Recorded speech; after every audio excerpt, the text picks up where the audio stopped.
Selamat malam para bapak, ibu, dan saudara sekalian yang telah bergabung dengan saluran radio Senja Bahagia. Cerita ini berawal ketika nenek saya, sambil menangis terseduh-seduh, mengadu pada ibu saya bahwa kedua pamanku tidak lagi peduli padanya, dan ia ingin datang ke rumah kami untuk menghabiskan masa tuanya. Saya berkata pada nenek untuk tidak bersedih, biar saya yang membantunya menuntut kembali kedua rumah itu. Nenek melirik saya sekilas lalu memalingkan wajah dan pergi. Tangisannya menggema di ruang tamu kami yang tak lebih dari 20 meter persegi, merayap hingga ke dapur kecil yang pengap oleh aroma terasi, lalu tersangkut di celah jendela tua yang sedikit terbuka. Sore itu langit kelabu, angin berembus kencang di luar gang. Namun suasana di dalam rumah terasa jauh lebih dingin daripada di halaman. Nenek terduduk di kursi plastik rendah. Kedua tangannya mencengkeram lengan ibu saya, menangis hingga sesenggukan. Suaranya bergetar seperti orang yang baru saja lolos dari bencana dan tak tahu lagi harus berpegang pada siapa. Lestari, ibu sudah tidak tahu harus bagaimana lagi. Kedua abangmu tidak ada yang mau mengangkat telepon. Mereka bilang ibu sudah tua, menyusahkan, banyak penyakit. Ibu sudah hidup sampai setua ini. Masa sekarang harus tidur di jalan? Ibu saya hanya berdiri mematung di tengah rumah. Ibu adalah wanita yang begitu baik hingga sering mengalah, begitu baik sampai-sampai jika orang lain menyakitinya berkali-kali. Ia hanya bisa memalingkan muka dan menelan kepahitan itu dalam diam. Saya melihat lingkar mata ibu memerah, tangannya bergerak kikuk, antara ingin memapah nenek dan ingin menuangkan segelas air, lalu pada akhirnya hanya bisa mengulang-ulang kalimat yang sama tuanya dengan takdirnya. Bu, jangan menangis lagi, kita bicarakan pelan-pelan. Saya berdiri bersandar di kusen pintu dapur, diam-diam mengamati pemandangan itu. Sejak kecil, saya sudah sering menyaksikan nenek datang mencari ibu setiap kali ada masalah di rumah paman, tapi kali ini berbeda. Ini bukan lagi keluhan-keluhan tersirat, bukan pula soal merajuk lalu pergi untuk beberapa hari. Kali ini, dalam tangis nenek, ada sebuah ketakutan. Dan yang paling membuat saya merinding adalah saya tahu ketakutan itu bukan berasal dari usia senja, melainkan dari kesadaran pahit yang baru saja ia terima tentang kedua putra yang selama ini menjadi tumpuan harapannya. Di saat ia benar-benar lemah, tak ada satupun dari mereka yang ingin merawatnya. Nenek saya bernama Suryani. Dulu ketika kompleks perumahan lama kami digusur, ia mendapat ganti rugi berupa 2 rumah di sebuah gang di Kecamatan Lama. 1 rumah ia balik nama untuk putra sulungnya, Pramono, dan 1 lagi untuk putra bungsunya, Hartono. Sementara ibu saya, sebagai satu-satunya anak perempuan, tidak mendapatkan apa-apa selain ucapan yang sudah menjadi kebiasaan nenek. Anak perempuan kalau sudah menikah ya jadi milik orang lain. Untuk apa diberi banyak-banyak? Hari itu, ibu hanya tersenyum diam lalu kembali ke dapur. Saya yang masih kecil belum sepenuhnya mengerti urusan orang dewasa. Hanya ingat suatu kali ibu sedang menambal baju di bawah lampu kuning dan saya bertanya, kenapa nenek tidak memberi ibu apa-apa? Ibu mengelus kepala saya, menjawab dengan ringan. Sudahlah, nak, itu harta nenek, hak beliau mau memberikannya pada siapa? Ibu berkata begitu, tapi saya tahu persis malam itu ia tidak bisa tidur. Beberapa waktu kemudian, nenek jatuh sakit, tekanan darah tinggi, diabetes, ditambah stroke ringan. Ibulah yang mengambil cuti kerja berbulan-bulan untuk membawanya ke rumah sakit, mengganti pakaiannya, menyuapinya sesendok demi sesendok bubur, membersihkan sisa obat di sudut bibirnya. Kedua paman saya sesekali datang menjenguk, membawa sedikit buah, berbasa-basi sebentar lalu pergi. Ketika biaya rumah sakit kurang, ibulah yang diam-diam mengambil uang tabungannya yang tak seberapa untuk menutupi kekurangan. Namun, begitu sembuh, nenek tetap kembali tinggal di dekat paman-paman saya. Tetap berkata bahwa anak laki-laki adalah sandaran di hari tua, sedangkan anak perempuan hanya bisa membantu di saat-saat sulit. Saya ingat betul perasaan kecewa ibu setiap kali hal itu terjadi. Kekecewaan itu tidak berisik, tidak terucap. Hanya berupa malam-malam ketika ibu merapikan tumpukan kwitansi rumah sakit lalu menyimpannya diam-diam di dasar lemari, seolah-olah ibu sendiri malu pada kebaikannya. Tiba-tiba nenek menggenggam tangan ibu lebih erat. Suaranya terbata-bata. Lestari, izinkan ibu menumpang di rumahmu untuk beberapa waktu. Ibu tidak butuh apa-apa, makanku sedikit. Ibu masih bisa bekerja, bisa menjaga rumah, menyiangi sayuran, menyapu, memasak untukmu. Mendengar itu, saya tertawa. Tawa saya tidak keras. Tapi di tengah ruangan yang pekat oleh air mata itu, suara tawa saya setajam jarum. Ibu menoleh ke arah saya. Matanya menunjukkan keterkejutan sekaligus teguran. Nenek pun tertegun. Air matanya masih menggenang di pipinya yang keriput. Saya melangkah ke tengah ruangan, menarik sebuah kursi dan duduk berhadapan langsung dengan nenek. Nenek, jangan menangis lagi. Ucap saya, dengan nada yang begitu tenang hingga saya sendiri merasa aneh. Kalau kedua paman tidak mau merawat nenek, kita selesaikan secara adil. Bagaimana dulu nenek memberikan kedua rumah itu? Sekarang kita hitung ulang. Nenek tinggal saja di sini, urusan rumah, biar saya yang bantu menuntutnya kembali. Wajah ibu memucat, tapi reaksi nenek lebih cepat. Wajahnya seolah membeku, hanya dalam sekejap mata. Tatapan yang tadinya memelas itu berubah menjadi panik lalu marah. Ia menarik tangannya dari genggaman ibu, berpaling tajam ke arah saya. Apa yang kau katakan? Saya sudah bicara dengan jelas, Nek. Saya tetap menatapnya tanpa menghindar.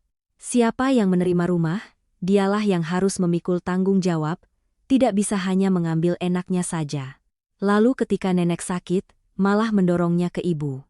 Kalau perlu, kita ke kantor kelurahan untuk mediasi dulu, kalau tidak berhasil, baru kita pikirkan langkah selanjutnya. Diam kau. Nenek membentak, suaranya melengking hingga tenggorokannya seperti tercekat. Rumah itu sudah kuberikan pada paman-pamanmu, surat-suratnya sudah beres, apalagi yang mau dituntut? Urusan orang dewasa? Apa hakmu ikut campur? Saya tersenyum sinis. Kalau ini hanya urusan orang dewasa, kenapa saat nenek sakit, yang berdiri di rumah sakit membayar biayanya adalah ibu saya? Kenapa saat nenek tidak punya tempat tujuan, nenek tidak mencari kedua paman lebih dulu, melainkan datang ke rumah yang luasnya tak sampai 60 meter persegi ini? Ibu saya dengan panik menarik lengan saya. Sudahlah, nak. Tapi saya tidak berhenti. Ada hal-hal yang sudah terlalu lama terpendam dalam hati. Jika hari ini tidak saya katakan, mungkin saya akan membawa penyesalan ini seumur hidup. Ibu seumur hidupnya selalu mengalah, makanya semua orang pikir ibu mudah ditindas. Kedua paman berpikir begitu, nenek juga berpikir begitu. Rumah diberikan semua untuk anak laki-laki, tapi saat sakit-sakitan, baru ingat anak perempuan. Di dunia ini tidak ada keadilan semacam itu yang bisa bertahan selamanya. Nenek menatap saya lekat-lekat, bibirnya bergetar. Saya kira ia akan menangis lagi, tapi tidak. Ia bangkit berdiri, punggungnya yang sedikit bungkuk itu dipaksakan tegap seolah untuk menjaga sisa harga dirinya. Ia menyambar tas kain batik kusam yang tergeletak di samping kursi, menggeramkan setiap kata, "Anak kurang ajar. Aku belum mati. Kau sudah mengincar rumahku, dasar anak kecil tidak tahu sopan santun." Selesai berkata, ia melirik saya tajam lalu berpaling pada ibu, suaranya tercekat tapi tetap berusaha tegar. Aku tahu sekarang, kalian berdua memang sehati. Anggap saja aku salah lihat orang. Pintu kayu terbuka lalu dibanting keras. Bayangan kurus nenek hilang di ujung gang hanya dalam beberapa detik, meninggalkan keheningan yang menyesakkan di dalam rumah.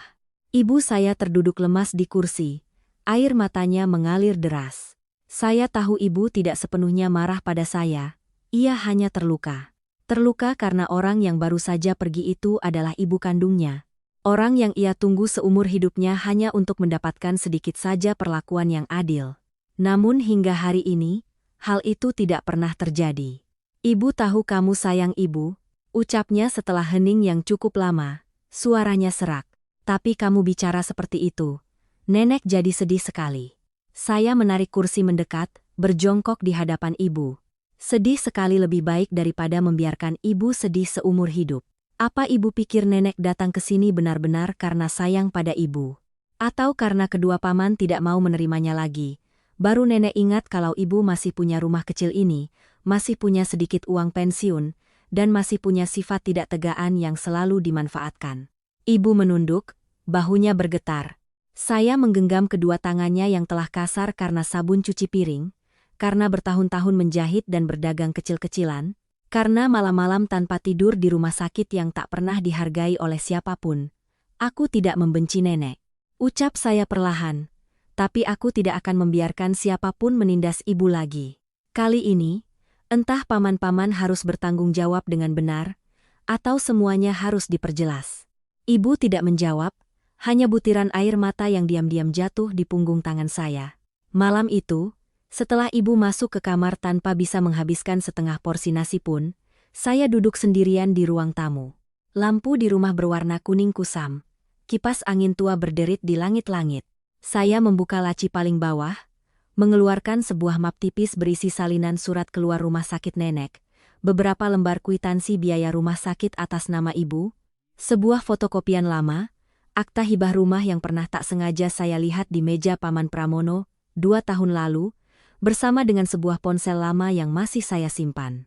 Di dalam ponsel itu ada sebuah rekaman suara yang sangat pendek, direkam tepat pada hari selamatan kakek tahun lalu. Saat itu Paman Hartono yang sedang mabuk tertawa terbahak-bahak dan berkata pada kerabat lain, "Anak perempuan sudah menikah, apa yang perlu dikhawatirkan? Ibu kalau sudah tua dan kepepet, nanti juga akan cari rumah Mbak Lestari." Hari itu saya tidak membantah, saya hanya diam-diam menekan tombol rekam. Saya memutar ulang rekaman itu, suara tawa di ponsel terdengar sumbang tapi cukup jelas untuk membuat tangan saya dingin. Ada kata-kata yang diucapkan orang saat merasa di atas angin, itulah yang paling jujur dari hati mereka. Saya meletakkan ponsel di meja, duduk terdiam cukup lama, lalu mengangkat telepon untuk menghubungi seseorang. Di seberang sana, telepon berdering beberapa kali sebelum diangkat. Suara seorang wanita yang dalam dan jelas, terdengar lelah namun sangat sadar, terdengar, "Halo, Mbak Dewi, ya, saya Kinasih." "Kinasih mana?" "Sepupunya, Rina, yang dulu di Yogyakarta. Dulu Mbak pernah datang ke acara pernikahan kakak saya." Seberang sana hening beberapa detik lalu tertawa ringan. "Oh, saya ingat. Malam-malam begini menelepon, ada urusan mendesak?" Saya memandangi map di atas meja, berkata perlahan. "Saya mau bertanya sesuatu tentang tanggung jawab merawat orang tua, dan juga soal aset yang sudah diberikan orang tua pada anak tapi anaknya tidak mau merawat." Suara Mbak Dewi langsung berubah, tidak lagi basa-basi melainkan menjadi tajam dan fokus. "Ada masalah di keluargamu?" Saya tidak langsung menjawab. Di luar gang, suara anjing menggonggong dari kejauhan lalu senyap. Dari kamar ibu, saya mendengar suara ibu membalikkan badan di ranjang kecilnya. Tiba-tiba hidung saya terasa perih, tapi hati saya menjadi luar biasa tenang. Seolah setelah bertahun-tahun melihat ibu mengalah, akhirnya saya menunggu datangnya hari di mana saya harus melakukan sesuatu untuk meluruskan keadaan. "Iya," ucap saya, "kali ini saya tidak mau membiarkan ibu saya dirugikan lagi." Di seberang sana, Mbak Dewi merendahkan suaranya, "Besok bawa semua dokumen yang kamu punya ke kantor saya. Ingat, jangan bilang siapa-siapa dulu, semakin belum jelas, semakin harus dirahasiakan." Saya menggenggam telepon erat-erat, menjawab pelan, "Saya mengerti." Setelah menutup telepon, saya duduk lebih lama lagi di ruangan kecil itu, mendengarkan detak jam dinding dan aroma nasi dingin yang masih tertinggal di udara. Di dalam hati saya, sesuatu yang telah membara selama bertahun-tahun akhirnya menemukan bentuknya.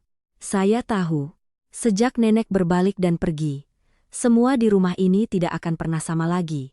Dan yang tidak saya duga adalah, rahasia terbesar dalam cerita ini tidak terletak pada kedua rumah itu, melainkan pada selembar kertas tua yang telah disembunyikan nenek selama lebih dari 10 tahun.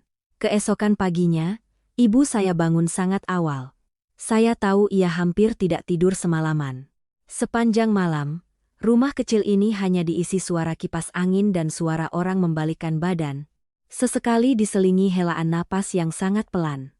Seolah-olah ibu takut mengganggu saya, sehingga semua kesedihannya harus ditahan agar tidak bersuara. Saat saya keluar kamar, ibu sedang duduk di meja makan. Di hadapannya ada secangkir teh yang sudah dingin entah sejak kapan. Matanya bengkak. Tapi begitu melihat saya, ia tetap memaksakan senyum. "Sarapan dulu, baru berangkat kerja." Saya menarik kursi dan duduk, menatap lurus ke arah ibu. "Hari ini aku izin setengah hari." Ibu berhenti sejenak. "Izin kerja untuk apa?" Aku mau bertemu Mbak Dewi. Tangan ibu yang sedang memegang cangkir teh tiba-tiba bergetar pelan. Ia langsung mengerti apa yang saya maksud. Ibu terdiam cukup lama sebelum akhirnya meletakkan cangkir itu dengan perlahan. Suaranya mengecil. Kinasih, ibu tahu kamu sayang ibu. Tapi urusan keluarga kita kalau didorong terlalu jauh. Nanti hubungan persaudaraan ini mau jadi apa? Saya menatap ibu dan melihat di matanya sebuah pertentangan yang sangat saya kenal. Ibu merasa sakit, marah, dan sedih, tapi di lubuk hatinya yang paling dalam tetap ada ketakutan. Takut dicap memperebutkan harta dengan saudara kandung, takut tetangga bergunjing, takut orang berkata anak perempuan malah menghasut ibunya untuk menuntut kakaknya. Seumur hidup ibu terperangkap dalam lingkaran itu. Sampai-sampai sekeras apapun lilitannya, ibu hanya tahu cara untuk diam. Hubungan persaudaraan yang mana, Bu? Tanya saya sangat pelan. Hubungan yang saat nenek di rumah sakit, ibu bolak-balik sendirian. Sementara kedua paman hanya datang beberapa kali sekadar formalitas? Atau hubungan saat nenek memberikan semua rumahnya pada mereka? Lalu saat tidak ada yang mau menerima, baru lari ke kita? Aku tidak mau menang kalah. Tapi aku tidak terima ibu terus diperlakukan seolah-olah punya kewajiban untuk menanggung semua akibatnya.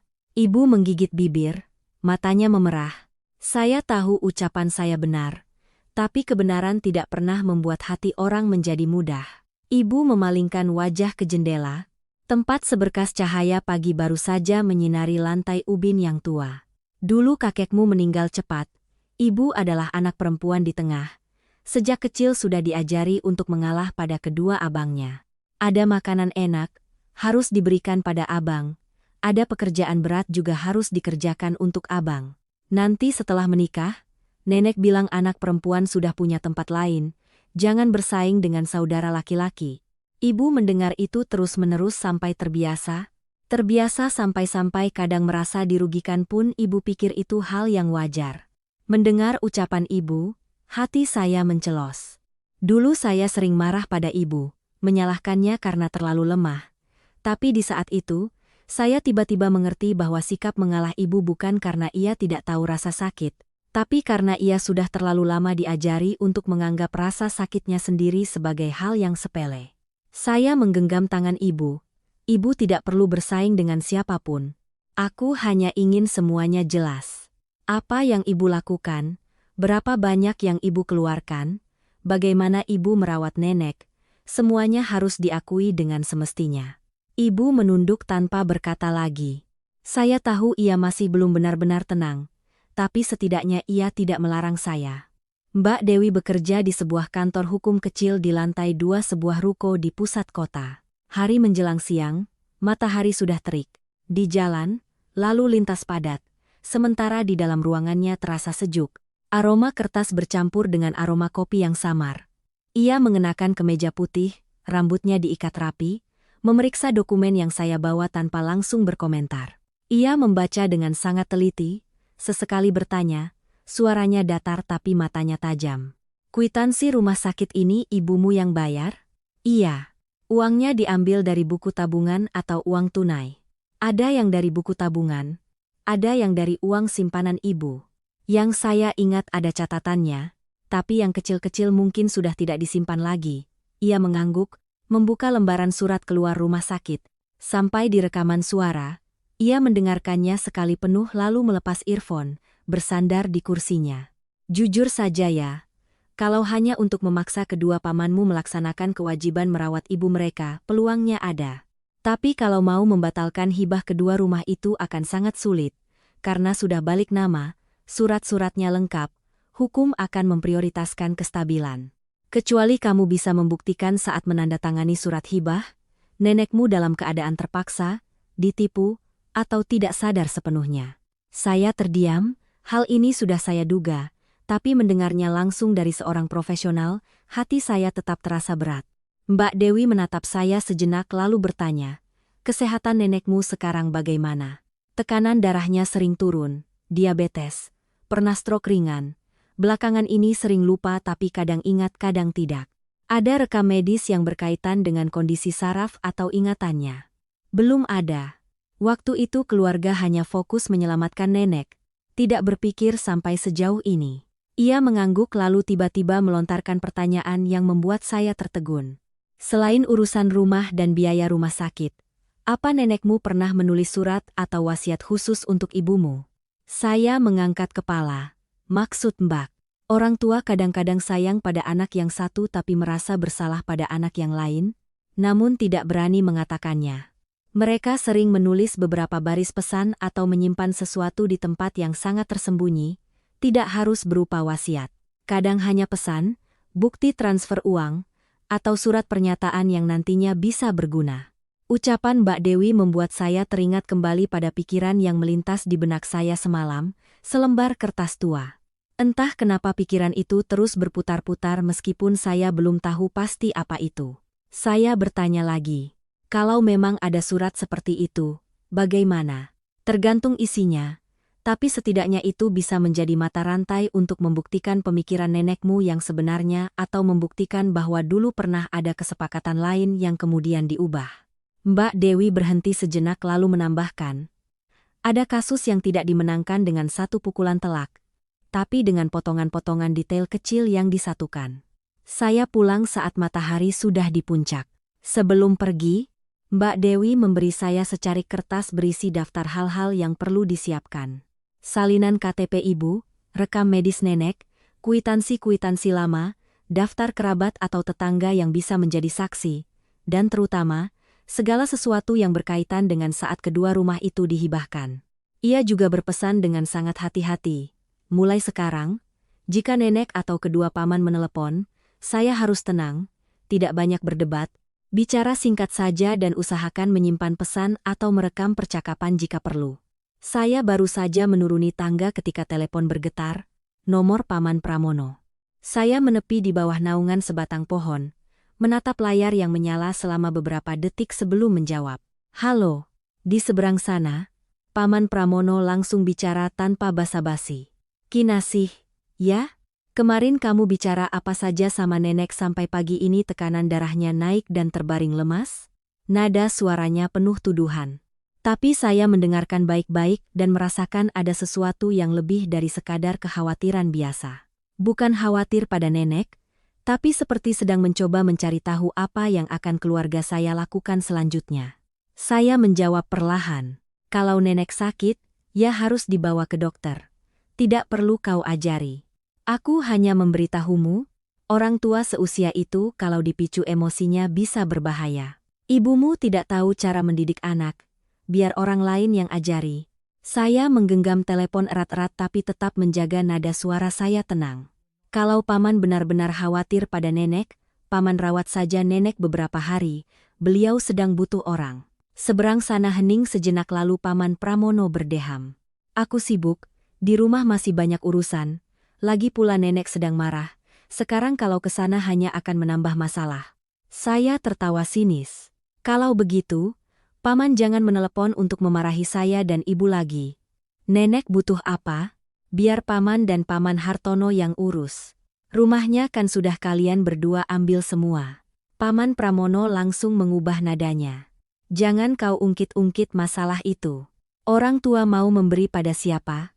Itu hak mereka. Ibumu sebagai anak perempuan saja tidak pernah menuntut. Giliranmu sekarang ikut campur untuk apa? Saya mendengarnya dan ingin tertawa. Memang benar, orang hanya suka bicara soal moralitas ketika keuntungan ada di tangan mereka. Justru karena ibu saya tidak pernah menuntut, makanya paman-paman terbiasa menganggapnya sebagai hal yang wajar. Ucap saya satu persatu, tapi mulai sekarang tidak akan seperti itu lagi. Paman Pramono hendak bicara lagi tapi saya sudah mematikan telepon.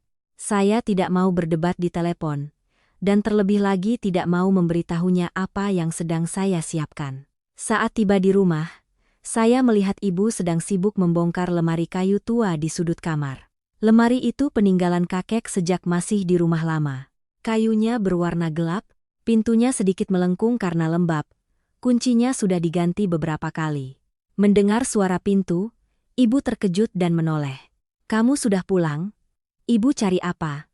Ibu ragu sejenak. Seolah tidak tahu harus mengatakannya atau tidak. Lalu ia menutup pintu lemari, duduk di tepi ranjang, matanya menerawang. Tadi siang tetangga kita, Bu RT, datang. Beliau bilang, sebelum kita datang tempo hari. Nenek sempat menitipkan sebuah kotak kaleng padanya karena takut hilang kalau disimpan di rumah. Pagi ini beliau datang mengembalikannya, tapi waktu ibu buka, isinya hanya beberapa surat periksa kesehatan lama dan sebuah kunci. Saya mendekat. Kunci apa? Ibu membuka telapak tangannya. Di sana ada sebuah kunci kuningan yang sudah kusam. Ujungnya dililit benang merah.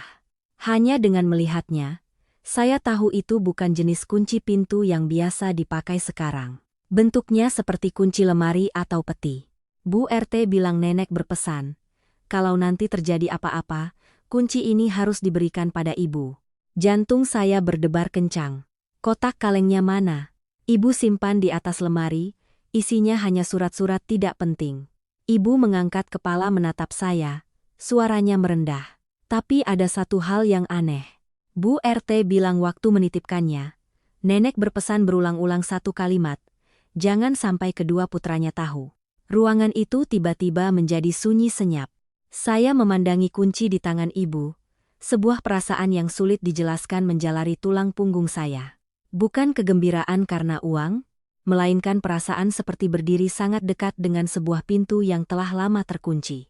Pintu itu bisa menuju pada kebenaran, bisa juga menuju pada luka yang lain, tapi apapun itu, saya tahu saya tidak bisa mundur lagi. Apa ibu tahu kunci ini untuk membuka apa? Ibu menggeleng. Tidak. Tapi ibu ingat waktu kakek masih hidup, di kamar nenek ada sebuah peti kecil dari kayu jati yang selalu terkunci. Setelah pindah rumah, ibu tidak pernah melihatnya lagi. Saya duduk di samping ibu, memandangi kunci itu sangat lama. Di halaman, seberkas cahaya sore yang tipis menyinari lantai ubin. Rumah kecil ini masih setenang biasanya. Namun saya merasa ada sesuatu yang diam-diam sedang bergerak. Jika nenek benar-benar menyembunyikan sesuatu yang tidak ingin kedua paman tahu, maka entah ia sudah mencurigai mereka sejak lama, atau di dalam hatinya masih ada satu sudut untuk ibu yang selama ini tidak berani ia sentuh. Saya dengan lembut menutup telapak tangan ibu di sekitar kunci itu. Berkata pelan, sore ini kita ke rumah nenek. Ibu mengangkat kepala, cemas sekaligus takut. Mau apa ke sana? Mencari peti itu. Ibu menatap saya sangat lama, seolah ingin bertanya apakah semua ini sudah berjalan terlalu jauh, tapi akhirnya ibulah yang memasukkan kunci itu ke dalam saku bajunya. Gerakannya lambat tapi mantap. Saya tahu ada kebenaran yang sesakit apapun harus dihadapi sekali. Sebab jika tidak, hidup ini hanya akan mengulang lingkaran ketidakadilan yang sama, dan yang paling dirugikan tetaplah orang yang paling baik hati. Sore itu, saya dan ibu belum tahu bahwa perjalanan ke rumah nenek tidak hanya akan membawa kami pada sebuah peti tua, melainkan juga akan membongkar sebuah rahasia yang telah terkubur selama 12 tahun, yang berkaitan dengan kakek, dengan kedua rumah itu, dan dengan alasan sebenarnya mengapa nenek, meskipun menyayangi ibu, sengaja menjauhkannya selama ini. Sore itu, saya dan ibu pergi ke rumah nenek saat matahari sudah mulai redup. Gang kecil menuju rumahnya masih sama seperti dulu, sempit, lembab, dengan dinding yang belang-belang bekas air hujan. Pemandangan yang akrab itu tiba-tiba membuat hati saya terasa berat, seolah setiap batu bata di sini telah menyaksikan terlalu banyak cerita yang tak terucap. Ibu berjalan di depan, langkahnya pelan dan ragu. Saya tahu ia masih takut, bukan takut pada pintu di hadapan kami, melainkan pada apa yang mungkin ada di baliknya. Sedangkan saya sebaliknya, semakin dekat ke tujuan, semakin jelas sebuah tekad yang belum pernah saya miliki sebelumnya. Ibu mengetuk pintu, dari dalam sunyi cukup lama sebelum terdengar suara sandal diseret pelan di lantai. Pintu terbuka sedikit, nenek berdiri di sana, sosoknya lebih kurus dari tempo hari, rambutnya acak-acakan, matanya cekung. Ketika melihat ibu, tatapan matanya sedikit melunak, tapi begitu melihat saya di belakangnya, raut wajahnya langsung menjadi dingin. Mau apa kalian kemari? Ibu segera menyahut, suaranya pelan, Bu, kami khawatir, jadi kami datang menjenguk. Nenek memalingkan wajah, menghindari tatapan ibu, suaranya kering, belum mati, tidak perlu ada yang khawatir. Saya maju selangkah, menjaga nada suara tetap tenang, kami tidak datang untuk bertengkar, hanya ingin melihat apakah nenek perlu dibawa ke dokter. Nenek tidak langsung menjawab, ia berdiri menghalangi pintu seolah jika saya mengucapkan satu kata lagi yang tidak berkenan, ia akan membanting pintu itu lagi. Tapi mungkin kelelahan di tubuhnya membuatnya tidak punya tenaga untuk berdebat lama. Akhirnya, ia sedikit menyingkir, "Masuklah. Cepat." Setelah itu pulang. Di dalam rumah lebih gelap dari yang saya ingat, bau obat, bau lembab, dan bau makanan sisa bercampur aduk membuat udara terasa berat. Ibu meletakkan tas belanjaan di meja, diam-diam pergi ke dapur menuang air. Saya berdiri di tengah ruang tamu, mata saya mengedar, mencoba mencari jejak peti kayu yang ibu sebutkan. "Apa nenek pusing?" tanya ibu dari dapur. "Belum mati, tidak usah periksa-periksa segala," jawab nenek. Nadanya masih ketus tapi sudah tidak setajam tadi. Saya tidak bertanya lagi. Saya tahu semakin saya bertanya, semakin nenek akan membangun dinding pertahanan. Saya hanya diam-diam mengamati. Rumah ini tidak besar, perabotannya tua, hampir semuanya masih sama seperti tahun-tahun sebelumnya. Sebuah lemari kayu menempel di dinding, sebuah meja makan kecil, sebuah ranjang lipat di sudut. Tapi mata saya berhenti di satu tempat, di bawah ranjang, sebuah sudut gelap yang tertutup oleh tirai tua yang menjuntai. Tidak semua orang akan memperhatikan tempat itu, tapi entah kenapa saya merasa ada sesuatu yang tidak biasa di sana. Saya melangkah mendekat, membungkuk, nenek langsung bersuara, "Berhenti." Suaranya tidak keras tapi cukup tajam untuk membuat ibu terkejut dan menoleh. "Kinasih, kamu mau apa?" Saya tetap dalam posisi yang sama, menatap lurus pada nenek. Aku mencari peti itu. Udara di dalam ruangan seolah membeku. Nenek tertegun selama beberapa detik, lalu raut wajahnya berubah sangat cepat, bukan lagi marah melainkan sesuatu yang mirip kepanikan. "Siapa yang memberitahumu?" Saya tidak menjawab, saya hanya melirik ke arah saku baju ibu, tempat kunci kecil itu berada. Nenek mengikuti arah pandangan saya lalu menoleh tajam pada ibu. "Kamu, berani-beraninya kamu menggeledah barang-barangku." Ibu panik dan menggelengkan kepala. Suaranya bergetar. Bukan, itu Bu RT yang memberikan." Saya memotong. Suara saya merendah. Nenek tidak perlu menyalahkan ibu. Saya yang bertanya. Nenek menatap saya. Tatapannya penuh waspada. "Kamu mau apa?" Saya tidak terburu-buru menjawab. Saya membungkuk dan menarik pelan tirai di bawah ranjang. Sebuah peti kayu muncul, tidak besar tapi kokoh. Kayu jatinya sudah menggelap dimakan waktu, ditutupnya ada beberapa goresan lama. Gembok yang terpasang di sampingnya persis seperti jenis kunci yang ibu pegang. Jantung saya berdebar kencang. Ibu berdiri di belakang menahan napas. Saya bisa merasakan tangan ibu mencengkeram ujung bajunya. "Kenapa nenek menyembunyikan ini?" tanya saya. Suara saya melambat.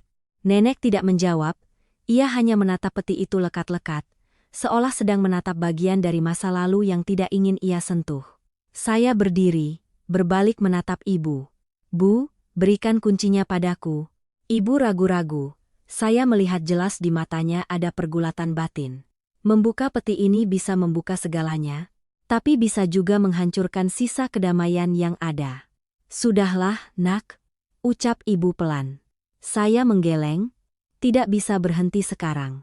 Nenek tiba-tiba bersuara, suaranya serak. "Jangan dibuka." Saya menatapnya. "Kenapa?" "Tidak ada apa-apa di dalamnya. Hanya barang-barang lama." Jawabnya cepat, tapi justru ketergesa-gesaannya itu yang membuat saya semakin yakin. Kalau tidak ada apa-apa, semakin tidak ada alasan untuk menyembunyikannya, kata saya. Nenek gemetar, tangannya mencengkeram tepi meja begitu erat hingga buku-buku jarinya memutih. Saya belum pernah melihatnya seperti ini sebelumnya. Bukan marah melainkan takut, sebuah ketakutan yang sangat nyata. Akhirnya ibu mengeluarkan kunci itu, tangannya yang gemetar memberikannya pada saya lalu berkata pelan, "Kalau mau dibuka, bukalah." Ibu juga ingin tahu. Saya menerima kunci itu, membungkuk di depan peti. Gemboknya tua tapi masih kuat. Saya memasukkan kunci dan memutarnya perlahan. Klik. Suara kering itu bergema di ruangan yang sunyi. Terdengar begitu jelas. Saya membuka tutup peti. Di dalamnya tidak ada uang, tidak ada emas, Juga tidak ada barang berharga seperti yang biasa orang pikirkan, hanya ada kertas. Tumpukan kertas yang diikat dengan karet gelang yang sudah usang. Beberapa buku catatan kecil, beberapa amplop, dan setumpuk kertas yang diletakkan rapi di paling atas. Saya mengambil tumpukan kertas itu. Di halaman pertama adalah tulisan tangan kakek. Saya langsung mengenalinya. Semasa kecil saya pernah melihatnya menulis, tulisan tangannya kokoh dan rapi, setiap goresannya jelas. Meskipun sudah bertahun-tahun, saya tidak mungkin salah. Ibu yang berdiri di belakang, begitu melihatnya langsung menutup mulut, tulisan ayah. Saya membalik halaman. Itu adalah sebuah naskah tulisan tangan, dengan judul yang sangat jelas. Surat pernyataan pembagian harta. Udara di dalam ruangan seolah berhenti. Saya membaca baris demi baris. Kakek menulis dengan jelas, setelah penggusuran, kedua rumah akan dibagi sebagai berikut. Satu rumah atas nama putri saya, Lestari, satu rumah lagi atas nama putra saya, Pramono. Sedangkan Hartono akan menerima bagian berupa uang tabungan dan tanah di desa. Saya berhenti membaca sampai di sana. Jantung saya seperti diremas, ibu saya berdiri mematung. Nenek tidak lagi menatap kami, melainkan memalingkan wajah seolah tidak berani menghadapinya. Jadi rumah kedua, kata saya perlahan, seharusnya milik ibu. Ibu mundur selangkah. Tangannya berpegangan pada meja. Tidak mungkin. Saya membalik ke halaman terakhir. Ada tanda tangan kakek dan satu tanda tangan lain milik nenek. Saya menoleh menatap nenek. Nenek menandatangani ini. Nenek tidak menjawab. Saya menarik napas dalam-dalam. Suara saya merendah. Lalu kenapa setelah itu kedua rumahnya dibalik nama untuk kedua paman? Keheningan panjang menyelimuti ruangan. Ibu menatap nenek. Tatapannya campur aduk antara sakit dan tidak percaya. Bu, apa maksud semua ini? Nenek masih tidak berbalik. Punggungnya bergetar pelan. Saya memegang tumpukan kertas itu. Rasanya seperti memegang sesuatu yang bukan hanya sekadar kertas, melainkan kebenaran yang terkubur selama lebih dari 10 tahun. Dan untuk pertama kalinya saya mengerti, bukan karena nenek tidak tahu mana yang benar dan salah, tapi karena ia telah membuat sebuah pilihan. Ruangan itu tetap sunyi, hanya suara kipas angin yang berputar pelan di langit-langit. Saya tahu, sejak saat ini, segalanya tidak akan bisa kembali seperti semula. Karena ada rahasia, sekali terbongkar, meskipun ingin, tidak akan bisa disembunyikan untuk kedua kalinya. Ruangan itu begitu sunyi hingga saya bisa mendengar setiap helaan napas ibu. Ia masih berdiri bersandar di tepi meja. Matanya tidak lepas dari tumpukan kertas di tangan saya. Seolah-olah jika ia berkedip sekali saja, semuanya akan lenyap dan ia akan kembali pada kenyataan lama. Sebuah kenyataan yang telah ia terima selama bertahun-tahun. Kinasih, bacakan lagi untuk ibu. Suara ibu bergetar. Bukan lagi permintaan melainkan seperti sebuah permohonan. Saya mengangguk, membuka kembali halaman pertama, membacakan setiap kata dengan perlahan. Setiap kata yang bergema di ruangan itu terasa seberat batu. Setiap kalimat yang saya bacakan, raut wajah ibu berubah, dari keheranan menjadi tidak percaya, lalu perlahan berubah menjadi sebuah luka yang sangat dalam dan sunyi. Ketika saya selesai membaca, ibu tidak berkata apa-apa. Ia hanya duduk di kursi, kedua tangannya menutupi wajah. Saya tidak mendengar suara tangis, tapi bahunya bergetar hebat. Nenek masih membelakangi kami, berdiri di dekat jendela. Cahaya sore menimpa punggungnya, membuat bayangannya jatuh memanjang di lantai ubin, kurus dan sepi. Saya maju selangkah, suara saya merendah. Nenek, jelaskan. Nenek tidak menjawab. Sudah 12 tahun, lanjut saya, ibu saya tidak pernah menuntut apa-apa, tapi hari ini nenek harus jelaskan, kenapa kakek sudah membaginya seperti itu, tapi pada akhirnya semua jatuh ke tangan kedua paman. Nenek bergerak sedikit, tapi masih tidak berbalik. Setelah waktu yang lama, barulah suaranya terdengar, sangat pelan dan serak. Aku yang mengubahnya. Ibu mengangkat kepala. Apa kata ibu? Aku yang mengubahnya. Nenek mengulangi, kali ini lebih jelas tapi setiap katanya seolah ditarik dari kerongkongannya. Setelah kakekmu meninggal, udara seolah membeku. Kenapa? Tanya ibu. Suaranya parau. Nenek terdiam lagi. Saya melihat bahunya bergetar tapi ia tetap tidak mau membalikkan badan. Karena waktu itu aku berpikir lain. Berpikir bagaimana? Tanya saya langsung. Nenek berbalik, matanya merah tapi tidak lagi marah seperti sebelumnya, melainkan dipenuhi oleh sesuatu yang lelah. Berat seolah ia telah memikulnya terlalu lama. Karena aku takut. Sebuah jawaban sederhana yang membuat saya terdiam. Takut apa? Tanya saya. Takut nanti tidak ada yang merawatku. Ibu menatap nenek, tatapannya seperti hancur berkeping-keping. Lalu aku? Nenek tidak menatap ibu, hanya melanjutkan bicaranya. Nadanya datar seolah sedang menceritakan kisah orang lain. Dulu kamu menikah jauh. Aku pikir kamu sudah punya keluarga sendiri, punya suami dan anak, tidak akan bisa merawatku lagi. Sedangkan kedua anak laki-lakiku, mereka tinggal dekat, mereka punya rumah. Aku pikir nanti kalau aku tua dan lemah, merekalah yang akan menjadi sandaranku. Ibu tersenyum, sebuah senyuman yang sangat aneh, pahit sekaligus menyakitkan. Jadi ibu memberikan semua bagianku pada kedua abang. Nenek tidak langsung menjawab, ia menatap lantai, suaranya melambat. Waktu itu mereka juga bilang, anak perempuan kalau sudah menikah ya urus suami. Rumah di sini biar untuk anak laki-laki. Nanti kan masih harus merawat makam leluhur, masih harus mengurus urusan keluarga. Saya mendengar itu dan akhirnya mengerti, bukan hanya karena takut, tapi juga karena sebuah kepercayaan kuno yang sudah mendarah daging hingga menjadi hal yang wajar.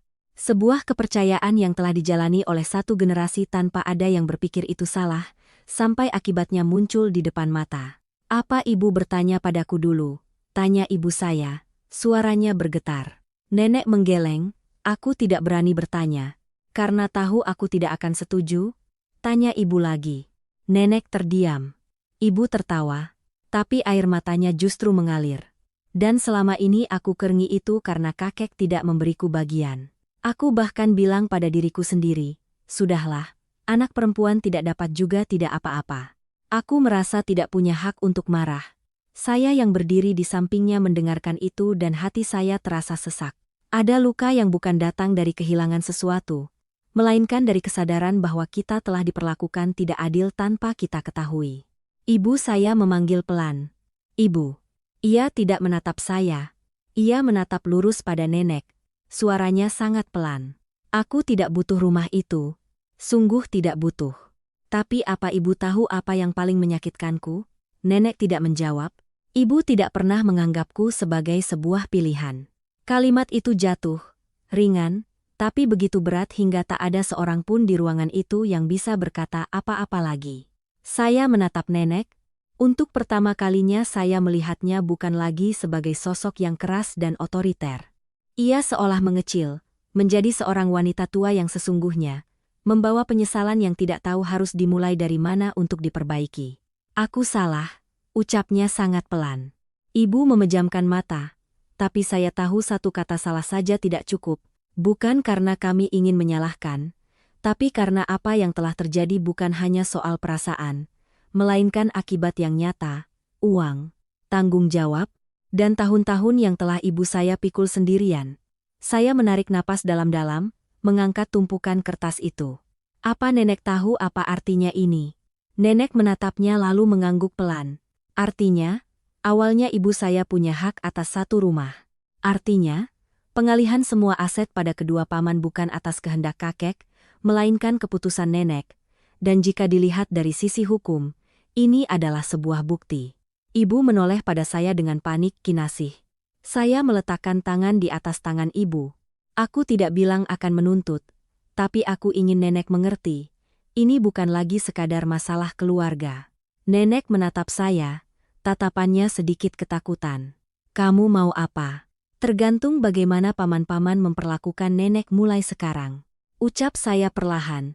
Jika mereka melaksanakan tanggung jawab dengan benar, merawat nenek, berbagi biaya, maka masalah ini bisa berhenti di sini. Tapi jika mereka terus mendorong nenek pada ibu saya atau lari dari kewajiban, maka kami akan menggunakan jalur hukum. Ruangan itu kembali hening. Nenek menatap saya sangat lama, tatapannya tidak lagi menunjukkan perlawanan melainkan sebuah penerimaan. Meskipun sulit, baiklah, ucapnya, suaranya melemah. Terserah kamu. Ibu saya menoleh menatap nenek, air matanya belum kering. Aku tidak mau memperbesar masalah, ucap ibu. Aku hanya ingin semuanya jelas. Aku tidak bisa sendirian menanggung semuanya sementara yang lain menganggap itu hal yang wajar. Nenek mengangguk sangat pelan. Saya membungkuk, mengambil kembali tumpukan kertas itu dan menyimpannya ke dalam tas. Lalu saya melirik peti itu sekali lagi. Di dalamnya masih banyak kertas lain, tapi saya tahu, satu dokumen ini saja sudah cukup untuk mengubah keadaan. Saat kami bersiap pulang, nenek memanggil, "Kinasih." Saya berbalik, nenek menatap saya, tatapannya lelah tapi tidak lagi menghindar. "Kamu mirip kakekmu." Saya tidak menjawab. Saya tidak tahu itu pujian atau teguran. Tapi saya tahu, mulai hari ini saya tidak bisa mundur lagi. Dalam perjalanan pulang, ibu berjalan sangat pelan. Ia tidak menangis lagi tapi diam. Sebuah keheningan yang lebih dalam dari air mata. "Ibu baik-baik saja?" tanya saya. "Dari saya." Tanya saya. Tanya saya. "Dari saya." "Ibu baik-baik saja?" tanya saya. Tanya saya. Tanya saya. Tanya saya, tanya saya, "Dari saya." Dari saya. "Ibu baik-baik saja?" tanya saya. "Dari saya." Dari saya. Dari saya. Tanya saya. Dari saya. Tanya saya. Tanya saya. "Ibu baik-baik saja?" tanya saya. "Dari saya." Dari saya. "Ibu baik-baik saja?" tanya saya. "Dari saya." "Ibu baik-baik saya." "Ibu baik-baik saja." Ibu mengangguk lalu mengucapkan kalimat yang tidak saya duga. Ibu tidak sedih karena kehilangan rumah. Ibu hanya sedih karena selama ini telah salah percaya. Saya tidak berkata apa-apa. Saya tahu ada kebenaran yang datang terlambat, tapi tetap diperlukan. Karena jika tidak, orang akan selamanya hidup dalam cerita yang bukan miliknya. Malam itu, saat saya sedang merapikan dokumen-dokumen, telepon kembali berdering. Kali ini Paman Hartono. Saya menatap layar lalu mengangkatnya. "Ada apa, Paman?" Seberang sana hening sejenak lalu suaranya terdengar. Tidak lagi ketus seperti tempo hari tapi penuh selidik. "Aku dengar hari ini kamu dan ibumu ke rumah nenek." "Betul, mengambil sesuatu." Saya tersenyum tipis meskipun ia tidak bisa melihatnya. "Iya." Seberang sana langsung menegang. "Apa?" Saya bersandar di kursi, nadanya tenang. "Sesuatu yang seharusnya sudah menjadi milik ibu saya sejak 12 tahun yang lalu." Seberang sana langsung hening. Saya tahu, sejak saat itu, bukan hanya saya dan ibu, tapi kedua paman juga sudah mengerti. Segalanya sudah mulai memasuki babak baru. Dan kali ini, tidak akan ada lagi yang bisa berpura-pura seolah tidak pernah terjadi apa-apa. Seberang sana hening sangat lama. Saya tidak terburu-buru bicara. Saya tahu ada kalanya keheningan punya kekuatan lebih besar daripada ancaman apapun. Akhirnya Paman Hartono bersuara, nadanya merendah. Tidak lagi ketus seperti sebelumnya tapi jelas menunjukkan kewaspadaan. "Kamu ambil apa dari nenek?" "Sudah saya bilang." Jawab saya, masih dengan nada tenang. "Sesuatu yang merupakan kebenaran. Jangan bicara berbelit-belit." Ia mulai kehilangan kesabaran. "Rumah itu milik kami. Surat-suratnya lengkap. Kamu mau berbuat apapun tidak akan bisa mengubahnya." Saya tertawa kecil. Saya belum berbuat apa-apa, tapi jika perlu saya tahu apa yang harus saya lakukan. Paman Hartono tidak bicara lagi. Saya mendengar helaan napas berat di seberang sana. Lalu suara telepon diputus. Ia yang mematikannya. Saya meletakkan telepon di meja, menatap tumpukan kertas di hadapan saya. Di bawah cahaya lampu kuning, tulisan tangan kakek masih terlihat jelas, tidak goyah, tidak miring, seperti sesuatu yang teguh hingga akhir. Tiba-tiba saya mengerti kenapa nenek menyembunyikannya. Bukan karena tidak penting, tapi karena terlalu penting. Itu adalah sesuatu yang bisa membalikkan segalanya. Ibu keluar dari kamar. Ia sudah berganti pakaian tidur. Rambutnya tergerai. Wajahnya masih terlihat lelah tapi matanya tidak lagi sayu seperti sore tadi. Mungkin setelah mengetahui kebenaran, ibu merasa sakit tapi juga sedikit lega. Lega karena akhirnya ia tidak perlu lagi bertanya-tanya di mana letak kesalahannya. "Paman Hartono menelepon?" tanya ibu. "Iya." "Kamu bilang apa?" Saya bilang saya sudah mendapatkan apa yang seharusnya didapatkan. Ibu duduk di hadapan saya, menatap tumpukan kertas itu cukup lama lalu bertanya pelan, "Kamu mau bertindak sampai sejauh mana?" Saya tidak langsung menjawab. Saya menuangkan segelas air untuk ibu baru berkata perlahan, "Aku belum mau menuntut, setidaknya belum saat ini." Ibu mengangguk seolah sedikit lega. "Iya, ibu juga tidak mau ribut-ribut, tapi ibu harus mengerti." Lanjut saya, "Kalau kita tidak berbuat apa-apa, semuanya akan kembali seperti semula. Kedua paman akan tetap melimpahkan tanggung jawab ke sini, dan kita akan kembali mengalah." Ibu terdiam. "Kertas ini bukan untuk memperebutkan harta," kata saya sambil menatap lurus pada ibu, "tapi untuk menyeimbangkan kembali keadaan, agar mereka tahu kita bukan lagi orang yang bisa diremehkan." Ibu menatap saya sangat lama lalu mengangguk pelan. Malam itu saya hampir tidak tidur. Bukan karena cemas, melainkan karena pikiran saya terus menyusun berbagai kemungkinan. Saya teringat pesan Mbak Dewi, memikirkan setiap skenario yang bisa terjadi. Saya tahu, mulai besok, segalanya tidak akan lagi berada dalam lingkup pembicaraan keluarga. Perlahan-lahan akan berubah menjadi sebuah konfrontasi yang sesungguhnya. Keesokan paginya, saat saya baru saja meninggalkan rumah, telepon berdering. Kali ini bukan Paman Hartono, melainkan Paman Pramono. Saya menjawabnya, "Kinasih, sore ini kamu dan ibumu datang ke rumahku." Nadanya bukan bertanya melainkan memerintah. "Ada apa, Paman?" "Ada urusan, makanya ku telepon. Aku dan Hartono sudah bicara. Semuanya harus jelas." Saya tertawa kecil. Saya juga menunggu hal itu. Jam 3 sore. "Jangan sampai kami menelepon lagi." Ia menutup telepon. Saya berdiri di tengah jalan. Sinar matahari pagi terasa hangat tapi hati saya terasa dingin. Saya tahu pertemuan sore ini tidak akan sederhana. Tapi saya juga tahu ini adalah sesuatu yang harus terjadi. Sore harinya, saya dan ibu pergi ke rumah Paman Pramono. Rumahnya terletak di jalan yang lebih besar, 2 lantai dengan fasad yang lebar. Dibandingkan dengan rumah kecil ibu, tempat ini jauh lebih megah. Tapi saat melangkah masuk, saya merasa suasana di sini lebih berat. Paman Pramono sudah duduk di ruang tamu. Di sampingnya ada Paman Hartono. Keduanya tidak tersenyum. Tatapan mereka pada saya tidak bisa. "Duduklah," kata Paman Pramono. Saya menarik kursi dan duduk di samping ibu. Ibu tampak tegang. Kedua tangannya saling bertaut di pangkuan. Tak ada yang bicara selama beberapa detik pertama. Lalu Paman Hartono yang memulai, nadanya dingin. "Bawa apa kamu ke sini, keluarkan." Saya tidak berbelit-belit. Saya mengeluarkan tumpukan kertas dari tas dan meletakkannya di atas meja. "Ini." Paman Pramono mengambilnya dan membolak-balik beberapa halaman. Saya melihat jelas tangannya berhenti saat melihat tanda tangan kakek. Ia tidak berkata apa-apa, hanya memberikannya pada Paman Hartono. Paman Hartono membaca lebih cepat. Tapi sampai di halaman terakhir raut wajahnya juga berubah. "Dari mana kamu dapat ini?" tanyanya. "Dari peti nenek," jawab saya. Kedua paman saling berpandangan. Keheningan panjang menyelimuti ruangan. Lalu Paman Pramono meletakkan tumpukan kertas itu di meja. Suaranya rendah tapi tegas. "Kalaupun ada ini, lalu kenapa?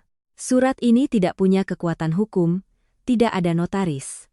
Saya mengangguk. "Saya tahu." "Lalu untuk apa kamu bawa ke sini?"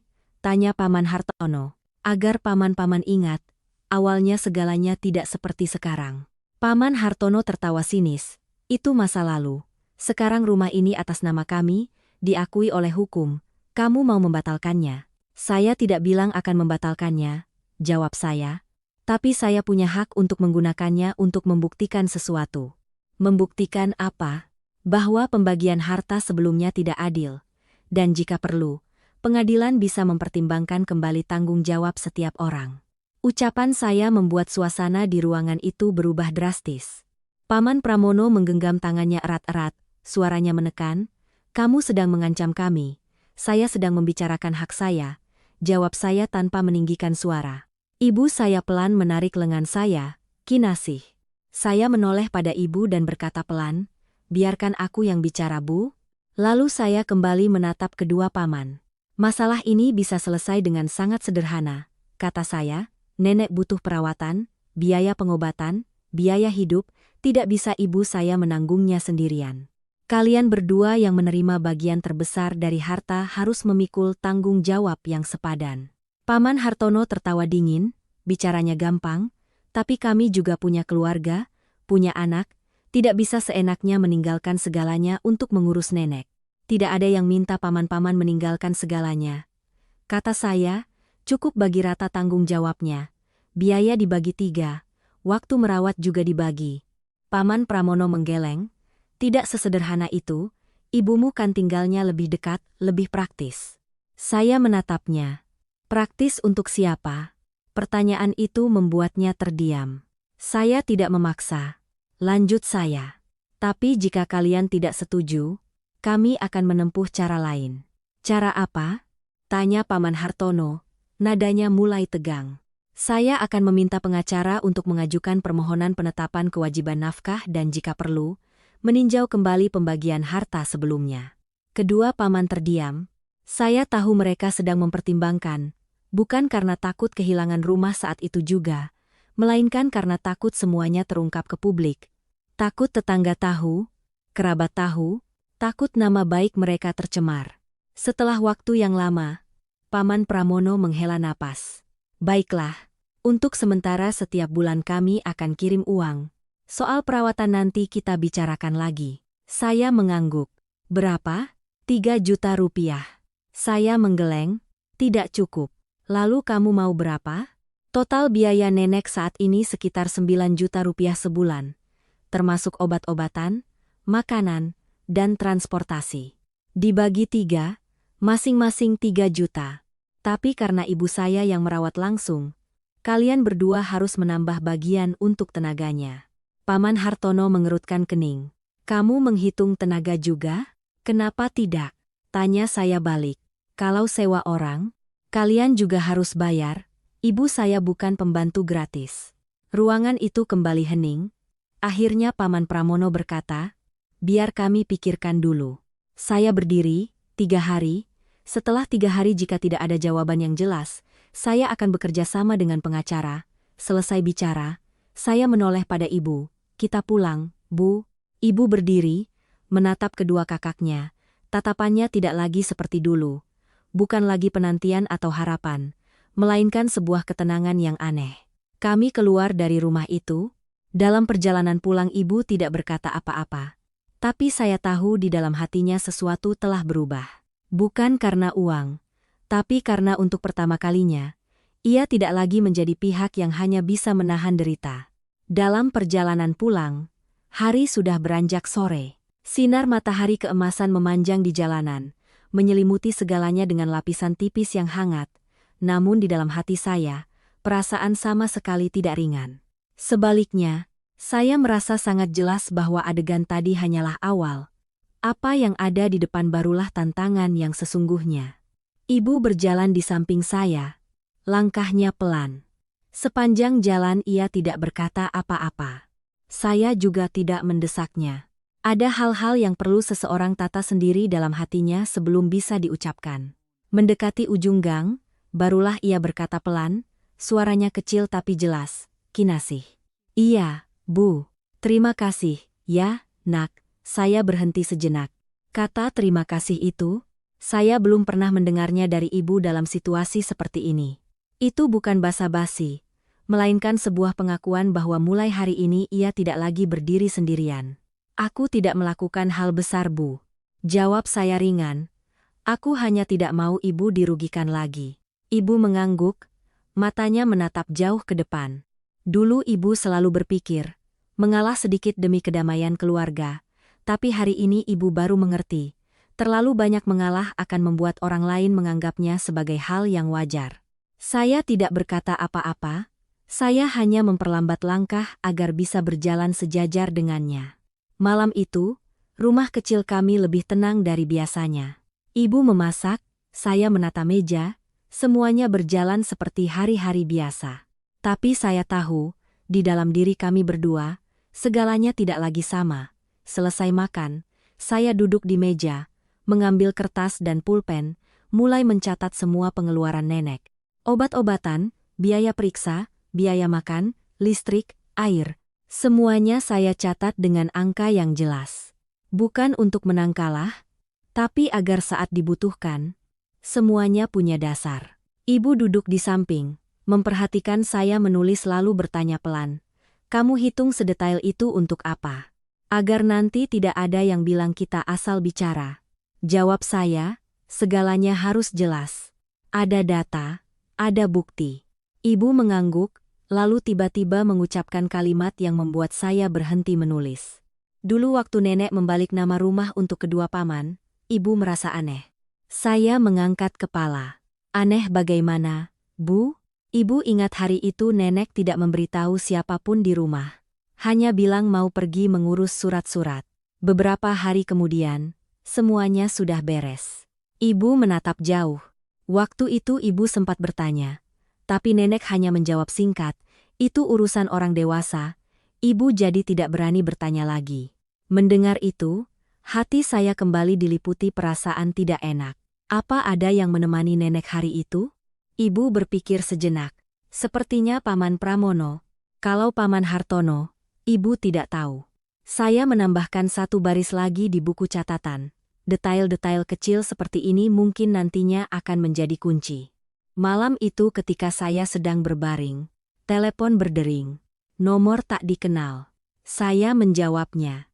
Halo. Di seberang sana ada suara wanita yang akrab tapi saya tidak langsung ingat. Kinasih. Ya, Nak. Iya. Ini Tante Wati, istri Paman Hartono.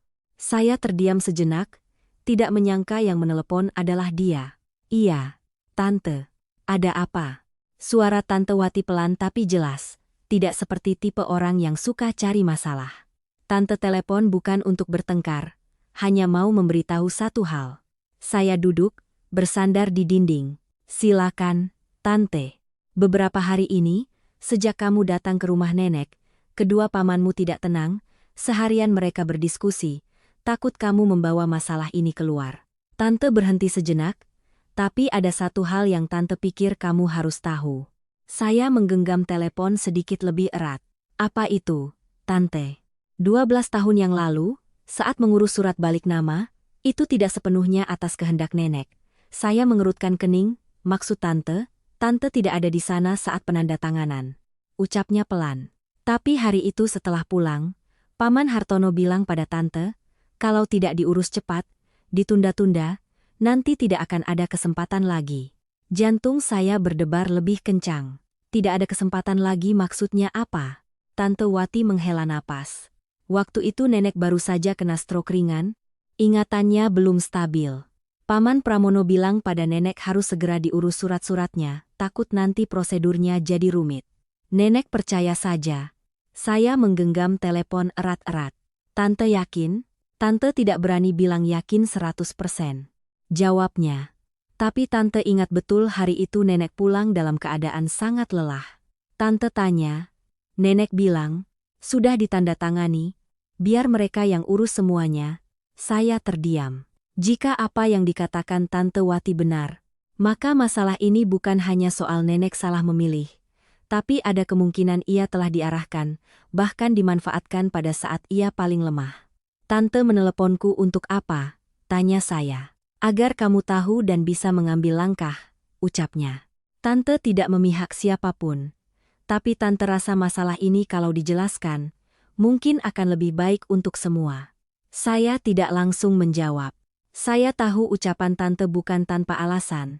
Mungkin ia juga sedang tertekan di rumah atau ia tidak mau masalah ini menjadi terlalu besar. Terima kasih, Tante. Kata saya, iya, pikirkan baik-baik. Jangan gegabah. Saya menutup telepon, duduk terdiam sangat lama. Di dalam kepala saya, potongan-potongan teka-teki mulai menyatu. Surat dari kakek, proses balik nama yang terburu-buru, waktu saat nenek baru saja sakit, dan kalimat tidak akan ada kesempatan lagi. Saya mengerti, cerita ini bukan lagi hanya soal pembagian harta, ini adalah cerita tentang pilihan dan mungkin juga tentang eksploitasi. Keesokan paginya, saya membawa semua informasi baru ini ke Mbak Dewi. Setelah mendengarkan, ia tidak langsung bicara. Ia duduk terdiam sejenak lalu bertanya kembali dengan sangat detail setiap rinciannya. Kamu yakin yang menelepon adalah Tante Wati? Iya. Nada suaranya terdengar bisa dipercaya. Langsung ke inti, tidak berbelit-belit. Ia mengangguk. Kalau benar seperti itu, maka arahnya akan berbeda. Berbeda bagaimana, Mbak? Jika bisa dibuktikan bahwa pada saat menandatangani surat, nenekmu tidak dalam keadaan sadar sepenuhnya atau di bawah pengaruh, maka ada dasar untuk meminta peninjauan kembali keabsahan hibah tersebut. Saya menatapnya. Sulit, tidak mudah, katanya terus terang. Tapi bukan berarti tidak mungkin. Saya menarik napas dalam-dalam. Aku belum mau sampai ke tahap itu. Mbak Dewi menatap saya. Lalu kamu mau apa? Saya mau mereka yang memperbaiki diri, kata saya. Jika mereka mau bertanggung jawab dengan semestinya, tidak perlu membawa semuanya ke pengadilan. Ia mengangguk. Berarti kamu sedang memegang kartu yang sangat kuat, tapi harus digunakan pada waktu yang tepat. Saya mengerti. Sore itu saya menerima pesan dari Paman Pramono. Besok kami ke rumahmu, kita bicarakan sampai tuntas. Saya membaca pesan itu lalu menatap ibu yang sedang melipat pakaian di sudut rumah.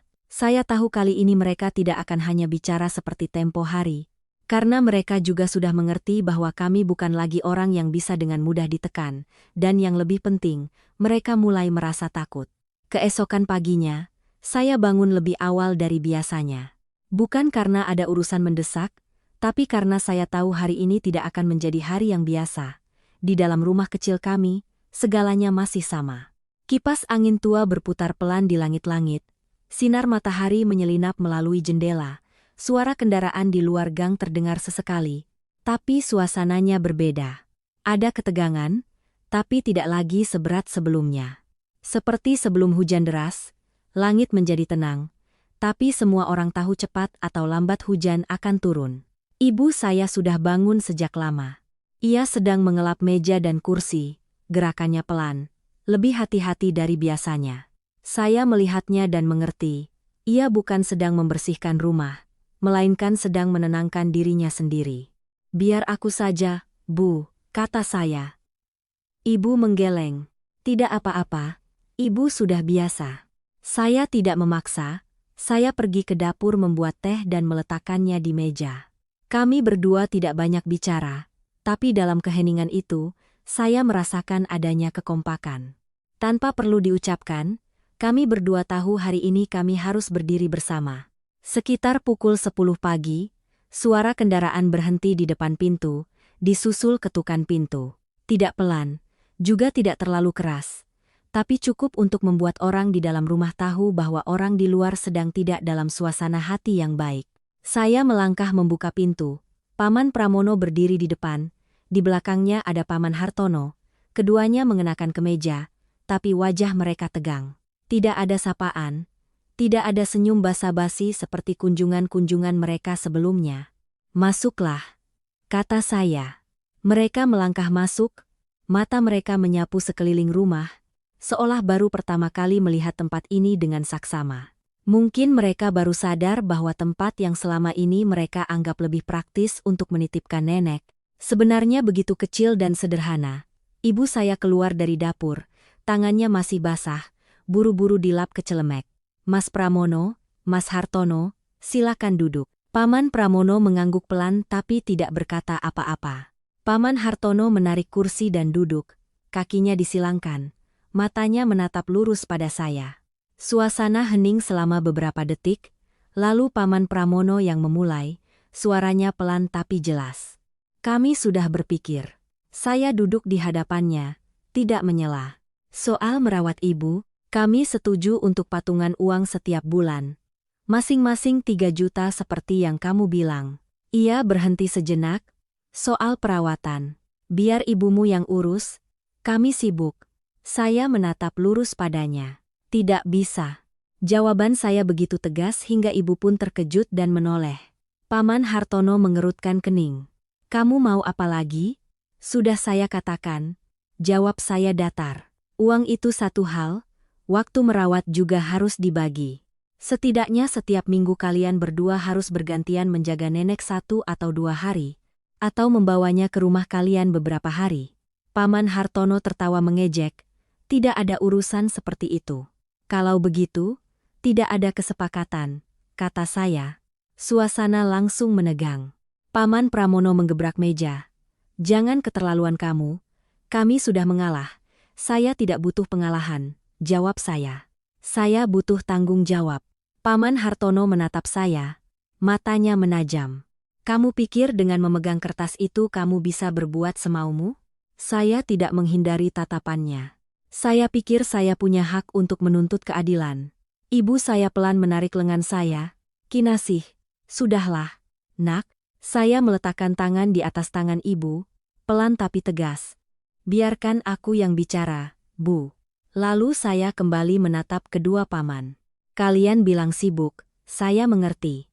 Semua orang punya kehidupan masing-masing. Tapi ibu saya juga punya kehidupannya sendiri. Bukan karena anak perempuan, lantas otomatis harus menanggung semuanya. Paman Pramono terdiam. Mungkin ia sedang mempertimbangkan untuk tidak mendorong masalah ini lebih jauh, tapi Paman Hartono tidak. Jadi kamu mau bagaimana? Tanyanya dengan nada menekan. Mau kami jemput ibu untuk tinggal bersama kami? Kalau kalian bisa, itu lebih baik, jawab saya.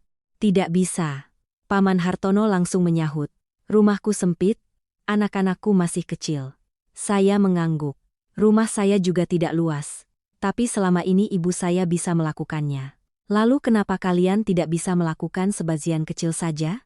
Pertanyaan itu membuat Paman Hartono terdiam. Paman Pramono kini angkat bicara. Suaranya lebih dalam. Kinasih, kamu bicara begitu artinya tidak mengerti keadaan. Kami punya pekerjaan, punya tanggung jawab, tidak bisa meninggalkan segalanya untuk mengurus ibu. Saya tidak meminta kalian meninggalkan segalanya. Kata saya. Saya meminta untuk berbagi. Keheningan panjang menyelimuti ruangan. Saya melihat jelas ketidaknyamanan di mata mereka. Bukan karena mereka tidak mengerti apa yang saya katakan, tapi karena mereka tidak mau menerimanya. Saya menarik napas dalam-dalam lalu melanjutkan. Suara saya melambat. Ada satu hal yang mungkin paman-paman belum tahu. Kedua paman menatap saya. Saya sudah bertemu pengacara, dan saya sudah menceritakan tentang waktu saat nenek menandatangani surat hibah.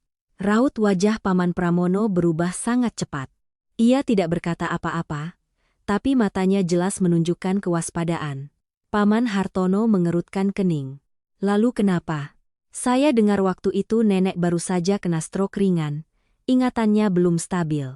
Begitu kalimat saya selesai, Paman Hartono langsung berdiri. Kamu dengar dari siapa? Saya tidak menjawab. Aku tanya, kamu dengar dari siapa? Ulangnya, suaranya meninggi. Saya tidak perlu menyebutkan sumbernya, jawab saya. Yang penting adalah, jika itu benar, maka hibah itu bisa ditinjau kembali. Paman Pramono berdiri diam, wajahnya menegang. Saya tahu ia lebih mengerti dari siapapun betapa berbahayanya masalah ini. Kinasih, ucapnya pelan, kamu sudah terlalu jauh. Saya justru berada di jalur yang benar, jawab saya. Paman Hartono tertawa dingin. Kamu benar-benar mau menuntut kami? Saya belum mau, kata saya, tapi jika perlu, saya akan melakukannya.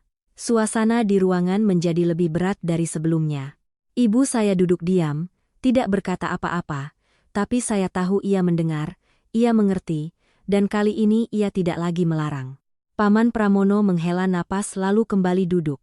Suaranya lebih rendah tapi jelas ada perubahan. Baiklah, jadi kamu mau spesifiknya bagaimana? Saya mengeluarkan kertas yang sudah saya siapkan dan meletakkannya di meja. Ini jadwal merawat nenek. Setiap minggu, kalian berdua bergantian datang ke rumahku 2 kali.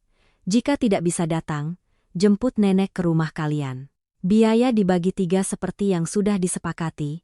Selain itu, pengeluaran besar yang mendadak harus didiskusikan bersama. Paman Hartono melihat kertas itu lalu menatap saya. Matanya tidak lagi setajam tadi tapi masih penuh ketidaksukaan. 3 hari yang lalu kamu bicara seperti anak kecil, sekarang kamu bicara seperti orang dewasa sungguhan. Saya tidak menjawab. Paman Pramono mengambil kertas itu, membacanya dengan teliti baris per baris lalu mengangkat kepala. Beri kami waktu 1 hari lagi. Saya mengangguk. Baik 1 hari. Ia meletakkan kertas itu lalu berdiri. Kami pulang. Kedua paman melangkah ke pintu. Sebelum pergi, Paman Pramono menoleh menatap ibu saya, suaranya dalam. Lestari, kami akan pertimbangkan. Ibu tidak berkata apa-apa, hanya mengangguk, pintu tertutup, rumah kembali hening. Saya duduk, menghela napas panjang. Bukan karena lelah, tapi karena saya tahu langkah ini telah membawa kami sangat jauh. Ibu menatap saya, matanya tidak lagi cemas seperti sebelumnya. Kamu melakukannya dengan baik, Nak. Saya tersenyum tipis. Belum selesai, Bu, Ibu mengangguk. Iya, tapi setidaknya kita tidak lagi diam. Saya menatap ke arah pintu, tempat sinar matahari sore mulai memudar. Saya tahu konfrontasi ini belum berakhir. Karena terkadang orang tidak berubah hanya dengan satu kali pembicaraan. Tapi saya juga tahu, kali ini segalanya sudah berbeda. Kami tidak lagi berada di posisi yang sama, dan mereka pun mulai mengerti hal itu. Malam itu, saya tidak lagi merasa seberat hari-hari sebelumnya, tapi juga tidak merasa lega. Perasaan saya seperti sedang berdiri di tengah jembatan, sisi belakang sudah jauh ditinggalkan, sisi depan belum tercapai. Segalanya sudah bergerak, tapi belum ada yang benar-benar stabil. Ibu melipat beberapa setel pakaian lama nenek, menatanya rapi di sudut. Saya memperhatikan ibu dan menyadari ada perubahan yang sangat kecil namun jelas. Ia tidak lagi terburu-buru, tidak lagi tergesa-gesa seperti setiap kali nenek akan datang sebelumnya. Ia melakukannya lebih lambat, seolah kali ini, ia tidak lagi bersiap untuk sebuah pengorbanan, melainkan hanya sebuah pembagian tugas. Besok mereka akan memberi jawaban. Nak, tanya ibu. Tergantung mereka, jawab saya. Tapi kurasa mereka tidak akan berani diam saja. Ibu mengangguk, lalu terdiam. Saya tahu masih banyak yang ia pikirkan, tapi ia tidak lagi mengatakannya. Mungkin ia sedang belajar untuk terbiasa tidak menanggung semuanya sendiri. Keesokan paginya, saya baru saja pulang kerja dan melihat sesuatu yang aneh. Di depan pintu rumah ada sepasang sandal pria. Saya melangkah masuk, melihat Paman Pramono sedang duduk di ruang tamu, tanpa Paman Hartono, tanpa ekspresi tegang seperti kemarin. Ia duduk tegak, tangan di atas lutut, tatapannya lebih dalam. Ibu saya duduk di hadapannya. Keduanya tidak bicara. Saya masuk. Selamat sore, Paman. Paman Pramono mengangguk. Sudah pulang? Saya menarik kursi dan duduk, menatapnya. Paman datang cepat sekali? Ia tidak langsung menjawab. Beberapa saat kemudian baru berkata pelan, aku datang untuk bicara empat mata. Saya sedikit terkejut, saya melirik ibu dan melihat ibu juga tidak tahu apa-apa. Silakan, Paman, kata saya. Paman Pramono menghela napas panjang lalu menatap lurus pada saya. Soal kemarin, kami sudah diskusikan. Lalu, tanya saya. Hartono tidak setuju. Saya tidak terkejut, saya sudah menduganya. Dan Paman?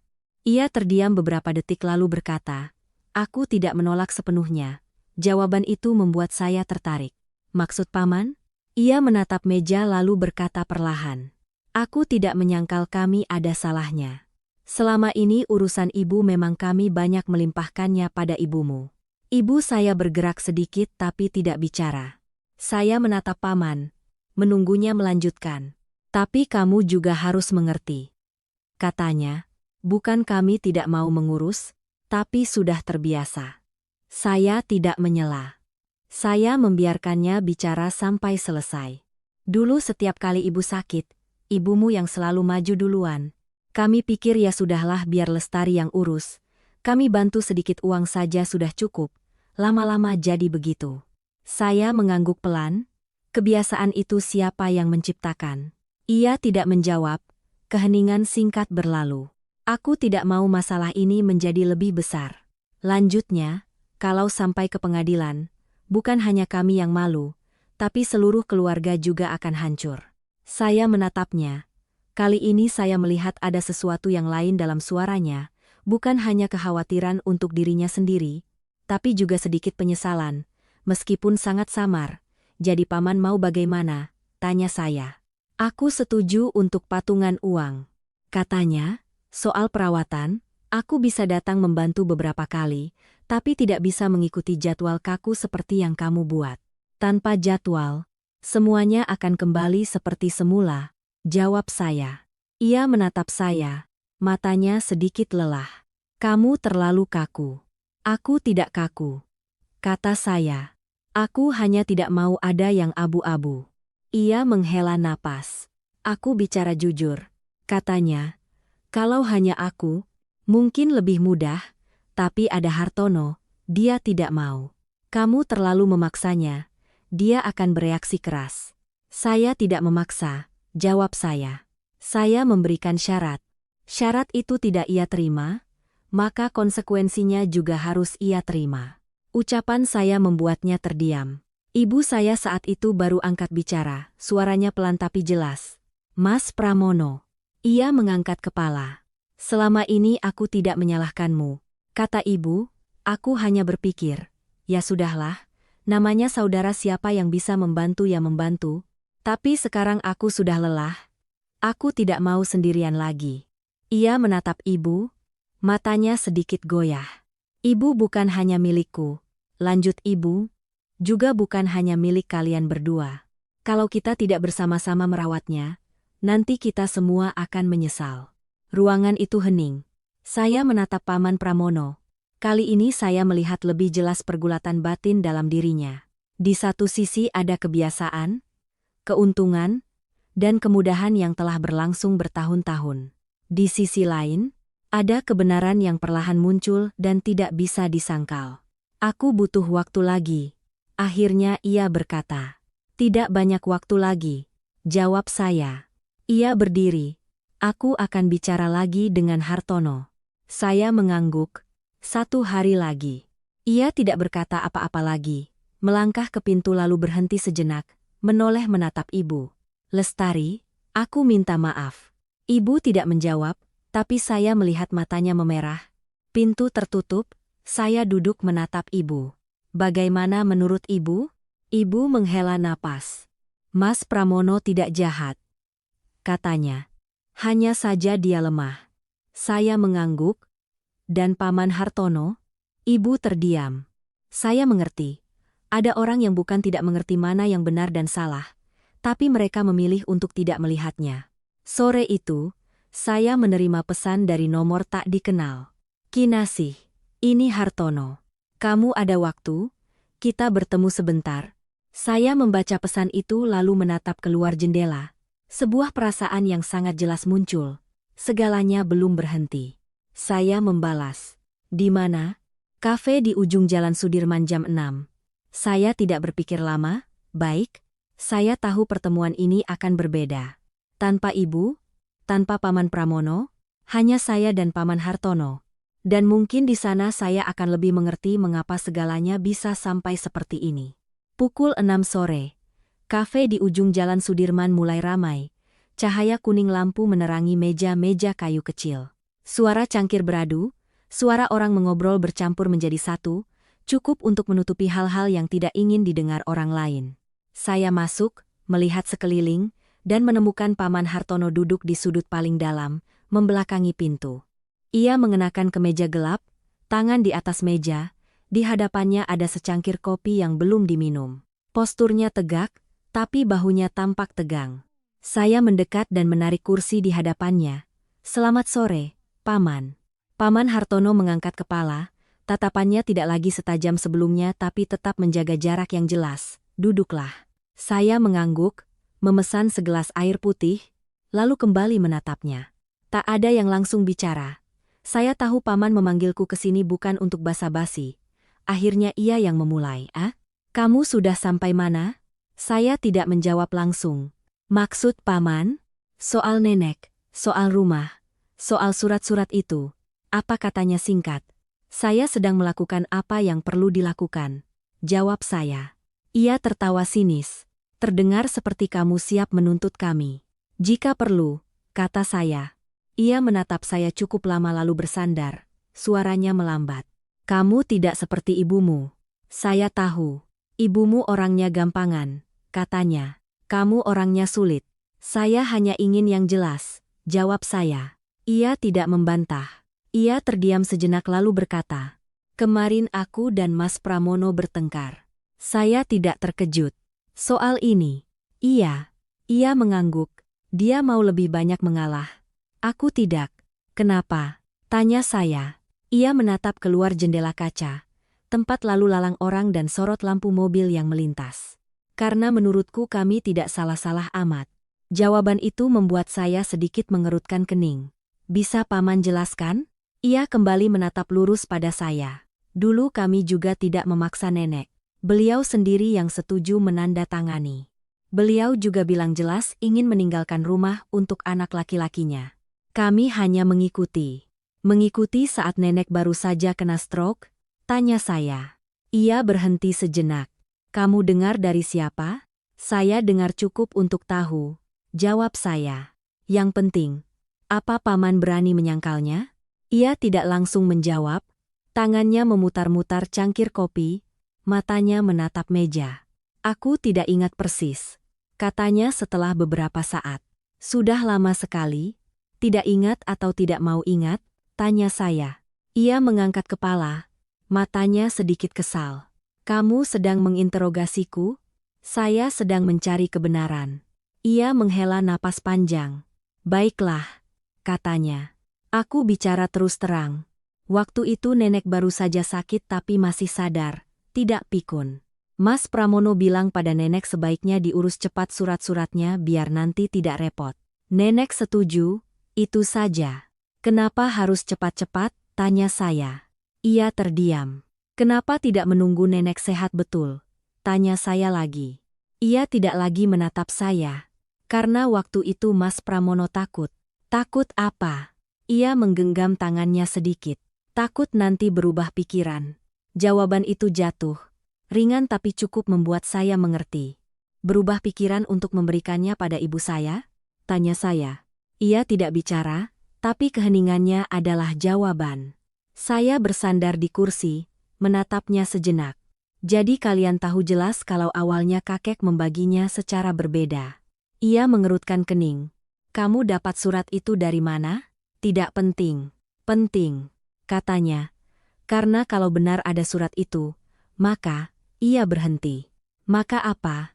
Tanya saya. Ia menatap saya, untuk pertama kalinya ada kekhawatiran yang nyata di matanya. Maka masalah ini tidak lagi sederhana. Saya mengangguk. Memang tidak sederhana. Ia terdiam sangat lama lalu berkata dengan suara yang lebih rendah. Kamu mau apa? Sudah saya katakan. Jawab saya, bagi tanggung jawab dengan jelas. Dan soal rumah? Tanyanya. Saya belum menyentuhnya, kata saya. Tapi jika perlu, saya akan melakukannya. Ia tertawa kecil, tapi tidak lagi percaya diri seperti sebelumnya. Kamu nekat sekali. Saya hanya tidak mau mengulangi kesalahan ibu saya. Kalimat itu membuatnya menatap saya lebih lama. Kinasih, katanya. Untuk pertama kalinya memanggil nama saya tanpa nada permusuhan. Kamu pikir melakukan ini baik untuk ibumu? Saya yakin ini lebih baik daripada membiarkan ibu saya dirugikan. Tapi kalau masalah ini meledak, yang malu bukan hanya kami, katanya, tapi juga kakek dan ibumu. Saya mengangguk. Saya tahu. Dan kamu tetap akan melakukannya? Saya memilih kerugian yang paling kecil. Ia tidak berkata apa-apa lagi. Beberapa saat kemudian, ia bertanya, kalau kami setuju dengan syaratmu, kamu akan berhenti. Saya tidak punya alasan untuk melanjutkannya. Jawab saya. Ia mengangguk, seolah sedang menghitung-hitung. Dan kalau tidak, tanyanya. Maka saya akan menempuhnya sampai akhir. Jawaban saya tegas. Paman Hartono menatap saya sangat lama. Saya melihat jelas di matanya untuk pertama kalinya ada keraguan yang nyata. Bukan lagi kekesalan atau perlawanan, melainkan pertimbangan. Mas Pramono benar. Katanya pelan, kamu tidak mudah dihadapi. Saya bukan lawan paman. Jawab saya adalah keluarga. Kalimat itu membuatnya sedikit tertegun. Beberapa saat kemudian ia berdiri. Beri aku waktu 1 hari lagi. Saya mengangguk. Baik. Ia tidak berkata apa-apa lagi, melangkah keluar kafe, meninggalkan saya duduk sendirian. Saya melihatnya pergi lalu menunduk, Tangan saya menyentuh gelas air. Saya tahu pembicaraan ini telah mengubah sesuatu, bukan hasilnya, tapi cara Paman Hartono memandang masalah. Dari posisi menyangkal sepenuhnya, ia mulai berpikir ulang. Dan itu adalah langkah pertama dari perubahan. Saya meninggalkan kafe saat hari sudah gelap, lampu jalan menyala, lalu lintas masih padat. Saya melangkah pelan, hati saya tidak lagi setegang sebelumnya, tapi juga tidak lengah. Karena saya mengerti apa yang sedang terjadi bukan hanya sebuah negosiasi, melainkan sebuah proses yang memaksa orang untuk menghadapi pilihan mereka sendiri, dan tidak semua orang siap untuk itu. Malam itu saya pulang lebih larut dari biasanya. Ibu belum tidur. Ia duduk di meja makan, di hadapannya semangkuk sup yang sudah dingin. Pasti ia menungguku pulang untuk makan. Melihat saya, ia tidak langsung bertanya, hanya menatap sejenak seolah ingin membaca apa yang saya bawa pulang. "Sudah makan?" tanyanya. "Sudah, Bu," jawab saya sambil menarik kursi. "Ibu makan saja." Ibu mengangguk tapi tidak langsung memegang sendok. Ia menatap saya, cemas sekaligus menunggu. "Kamu bertemu Hartono?" "Iya." "Bagaimana bicaranya?" Saya menceritakan kembali dengan perlahan, tanpa menambah atau mengurangi. Saya ceritakan juga bagian saat ia terdiam, kalimat yang ia hindari, dan juga kalimat takut nenek berubah pikiran yang keluar dari mulutnya. Selesai mendengar, ibu memegang sendok tapi tidak bisa menyendok apapun. Ia menunduk, suaranya sangat pelan. Jadi mereka tahu dari awal, saya tidak berkata apa-apa. Saya tidak mau menambah hal yang akan menyakiti ibu. Beberapa saat kemudian, barulah ia berkata pelan, "Ibu tidak sepenuhnya menyalahkan mereka." Saya mengangkat kepala. "Kenapa ibu bilang begitu?" Ibu menghela napas, "Karena sebagian adalah salah ibu." Saya menatap ibu, tidak mengerti. "Ibu sudah membiarkan ini terjadi terlalu lama," katanya. "Sejak awal, jika ibu bertanya dengan jelas, jika ibu tidak diam, mungkin segalanya akan berbeda." Saya menggeleng. Ibu tidak salah. Yang salah adalah cara orang lain memperlakukan ibu. Ibu tidak membantah, hanya mengangguk pelan seolah menerima sesuatu yang sebelumnya tidak pernah berani ia pikirkan. Malam itu saya tidak bisa tidur nyenyak, bukan karena cemas, tapi karena di kepala saya terus terngiang ucapan Paman Hartono takut nenek berubah pikiran. Hanya satu kalimat itu, tapi cukup membuat saya mengerti bahwa kunci dari semua ini bukan pada surat-surat, melainkan pada waktu. Jika bisa dibuktikan ada masalah pada waktu itu, maka segalanya akan berubah total. Keesokan paginya, saya menerima pesan dari Paman Pramono. "Nanti malam kami ke rumahmu, bersama nenek." Saya membaca pesan itu lalu menunjukkannya pada ibu. Ibu terdiam sejenak lalu berkata, "Mungkin mereka sudah memutuskan." Saya mengangguk, apapun keputusannya, kita harus dengarkan. Sepanjang hari itu ibu tidak banyak bicara, ia melakukan pekerjaan rumah seperti biasa, tapi saya melihat jelas setiap gerakannya lebih lambat. Bukan karena lelah, tapi karena ia sedang mempersiapkan mental. Malam harinya, saat langit baru saja gelap, suara kendaraan berhenti di depan pintu. Saya keluar membuka pintu. Paman Pramono, Paman Hartono, dan nenek. Nenek melangkah masuk lebih pelan dari biasanya, posturnya lebih kurus, matanya cekung, tapi tatapannya berbeda. Tidak lagi menghindar, tidak lagi ketus, hanya ada kelelahan yang sangat jelas. "Ibu berdiri, Bu." Nenek tidak langsung bicara, ia menatap ibu sejenak lalu mengangguk pelan. "Silakan duduk," kata saya. Semua duduk, tak ada yang memulai bicara. Suasana di rumah kecil itu menjadi sangat pekat. Akhirnya Paman Pramono yang angkat bicara. "Kami sudah berdiskusi." Saya menatap lurus padanya. Lalu, ia melirik Paman Hartono lalu kembali menatap saya. "Kami setuju dengan syaratmu." Kalimat itu membuat ibu menghela napas pelan, seolah melepaskan sebagian beban. "Secara spesifik," lanjut Paman Pramono, "setiap bulan kami akan menyumbang cukup uang seperti yang kamu hitung. Soal perawatan kami akan bergantian datang. Jika tidak bisa datang kami akan jemput ibu." Saya mengangguk. "Berapa kali?" "Setiap minggu minimal sekali," jawabnya. "Jika ada urusan mendadak, akan kami beritahu sebelumnya." Saya menatap Paman Hartono, ia tidak menatap saya. Ia menatap meja, suaranya dalam. Aku setuju. Saya tidak berkata apa-apa, hanya mengangguk. Suasana di ruangan sedikit mencair, tapi saya tahu ini belum selesai. Saya menatap nenek. Apa nenek punya pendapat? Nenek terdiam sejenak lalu berkata dengan suara sangat pelan. Aku tidak mau merepotkan siapapun. Ibu langsung menyahut, ibu tidak merepotkan. Kami hanya ingin semuanya jelas. Nenek menatap ibu, tatapannya meredup. Dulu aku salah. Kalimat itu membuat seisi ruangan hening. Saya tidak menyela. Saya tahu ada kata-kata yang harus mereka ucapkan sendiri satu sama lain. Bu, panggil ibu saya pelan. Nenek menatap ibu lalu berkata perlahan. Aku pikir melakukan itu baik untuk semua, tapi pada akhirnya malah paling merugikanmu. Ibu menggeleng. Tidak apa-apa, Bu. Iya, apa-apa, kata nenek. Suaranya bergetar. Aku tidak berani menatapmu selama belasan tahun ini. Setiap kali kamu merawatku, aku tahu, tapi aku tidak berani bicara. Ibu menunduk, air matanya jatuh ke tangannya. Saya melihat pemandangan itu, hati saya ikut sedih. Selama bertahun-tahun, ada hal-hal yang bukan mereka tidak tahu, tapi tidak berani mereka hadapi. Aku minta maaf, kata nenek. Ibu tidak menjawab. Ia hanya mengangguk, air matanya masih mengalir. Ruangan itu sunyi. Beberapa saat kemudian, saya angkat bicara, suara saya pelan. Jadi mulai hari ini, semuanya jelas.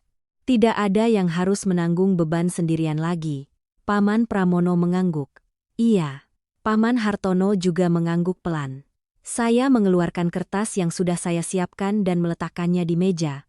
Ini surat kesepakatan, silakan dibaca sekali lagi. Paman Pramono mengambilnya dan membaca dengan teliti. Paman Hartono juga membaca.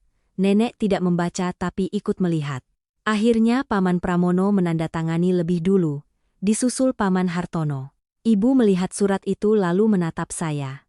Apa ibu perlu tanda tangan? Saya menggeleng.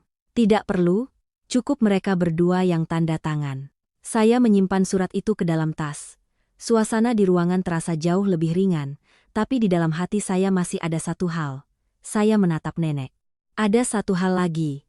Semua menatap saya. Soal surat dari kakek. Paman Pramono berhenti. Paman Hartono juga mengangkat kepala.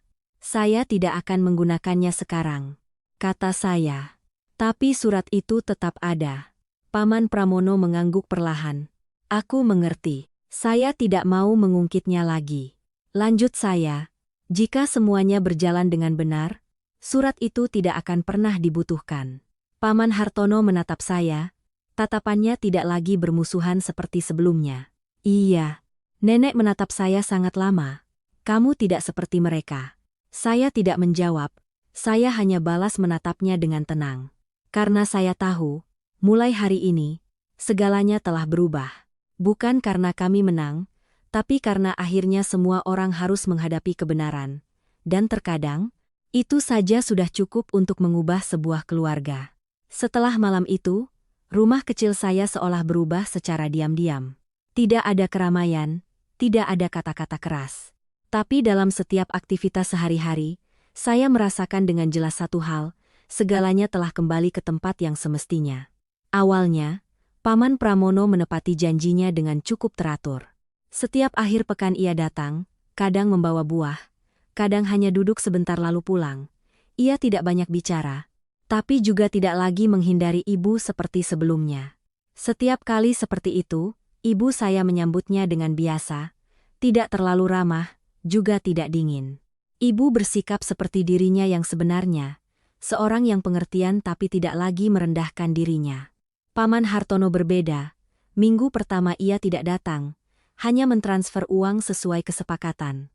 Ibu saya tidak berkata apa-apa, saya juga tidak menyinggungnya. Saya tahu ada perubahan yang tidak bisa datang seketika. Orang seperti Paman Hartono, jika sudah terbiasa hidup dengan caranya selama bertahun-tahun, keluar dari kebiasaan itu bukan perkara mudah. Tapi di minggu kedua, suatu sore saat saya baru pulang kerja, saya melihat ada motor yang akrab di depan rumah. Paman Hartono sedang duduk di dalam. Punggungnya sedikit membungkuk, memegang gelas air yang belum diminum. Nenek duduk di sampingnya, Tidak bicara. Ibu saya sedang di dapur. Saya masuk. Selamat sore, Paman. Paman Hartono mengangkat kepala dan mengangguk. Ya. Suasananya sedikit canggung tapi tidak lagi tegang seperti sebelumnya. Ibu saya keluar dari dapur, melihat saya lalu berkata, Kinasih sudah pulang? Paman Hartono datang menjenguk nenek. Saya mengangguk. Paman Hartono menatap saya lalu berkata, suaranya tidak keras. Aku sedang senggang, jadi mampir. Hanya satu kalimat sederhana, tapi saya mengerti, bagi dia itu sudah sebuah langkah perubahan. Saya tidak berkata apa-apa lagi, hanya duduk dan menuang air. Sore itu berlalu dengan sangat biasa, tidak ada perdebatan, tidak ada pengungkitan masa lalu. Hanya ada pertanyaan-pertanyaan singkat, sela-sela hening, dan perasaan yang meskipun masih asing tapi tidak lagi berat. Saat Paman Hartono berdiri untuk pulang, nenek tiba-tiba memanggil, Hartono. Ia berbalik, minggu depan, kalau kamu senggang, datang lebih awal sedikit, aku ingin makan bubur ikan. Ia berhenti sejenak lalu mengangguk. Iya. Setelah ia pergi, nenek duduk terdiam sejenak lalu menghela napas. Sudah tua, hanya berharap mereka tidak menghindar lagi. Ibu saya tidak menjawab, hanya dengan lembut merapikan bantal di belakang punggung nenek. Saya melihat pemandangan itu, hati saya tiba-tiba terasa ringan.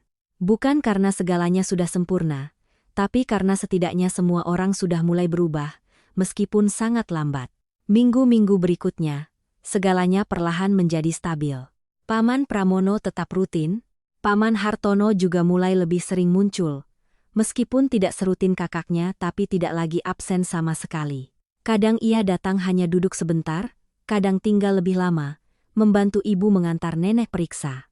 Setiap kali seperti itu, saya selalu mengamati, bukan untuk menghakimi tapi untuk mengerti. Saya melihat jelas Paman Pramono lebih mudah berubah.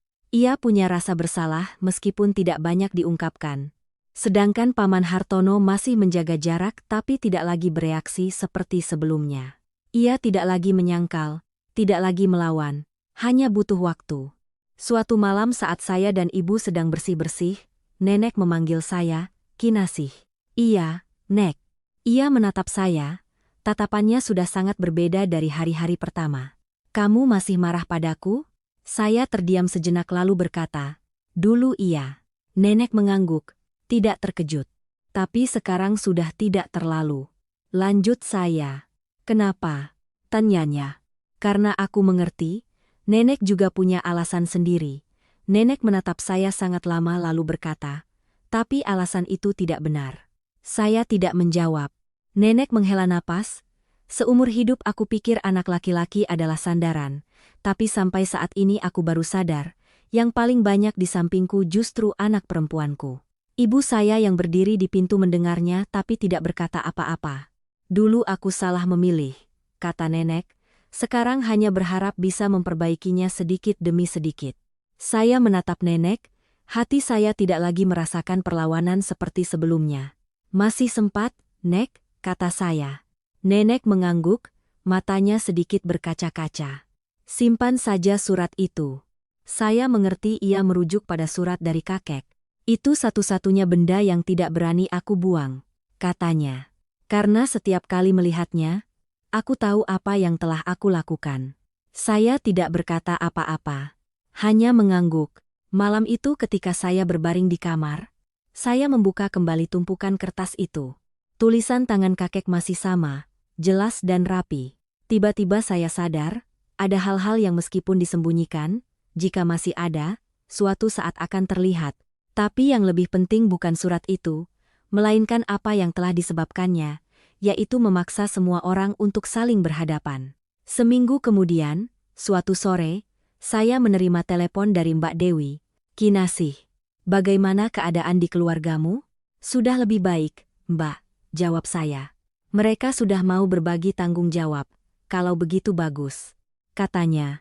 Kamu mau melanjutkannya? Saya terdiam sejenak. Sepertinya tidak. Kamu yakin? Tanyanya.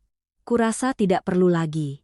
Kata saya, tujuanku bukan untuk bersengketa, hanya ingin semuanya jelas. Mbak Dewi tertawa ringan. Berarti kamu sudah mencapainya. Saya menatap keluar jendela, tempat sinar matahari sore mulai memudar. Belum sepenuhnya, kata saya, tapi setidaknya sudah dimulai dengan benar. Saya menutup telepon, duduk terdiam sejenak. Di dalam hati saya tidak lagi ada perasaan harus bertarung seperti sebelumnya, melainkan sebuah ketenangan. Saya tahu segalanya masih butuh waktu, tapi saya juga tahu mulai hari ini cerita ini sudah memasuki babak baru, bukan lagi tentang konfrontasi melainkan tentang belajar memperbaiki kesalahan. Dan mungkin itulah yang paling sulit. Waktu berlalu perlahan tapi pasti. Setelah malam itu, tidak ada lagi perdebatan besar, tidak ada lagi kata-kata tajam. Tapi justru dalam ketenangan itu, saya menyadari satu hal. Keluarga ini sedang belajar untuk hidup kembali dari awal, dengan cara yang berbeda. Nenek akhirnya lebih banyak tinggal di rumah saya, bukan karena dilimpahkan seperti dulu, melainkan karena semua orang telah sepakat dengan jelas. Awalnya ia masih menjaga jarak dengan ibu. Setiap kali ibu memberikan obat, ia hanya menerima tanpa banyak bicara. Tapi perlahan-lahan, jarak itu memendek dengan sendirinya, tanpa perlu diingatkan. Suatu pagi saya bangun dan melewati dapur. Melihat ibu sedang memasak bubur ikan, aroma jahe dan bawang menyebar di dapur kecil kami. Nenek duduk di kursi rendah, memegang kipas anyaman sambil mengamati. Garamnya sedikit saja, katanya. Aku sudah terbiasa makan hambar. Ibu tidak menoleh, hanya menjawab pelan, iya, Bu, aku tahu.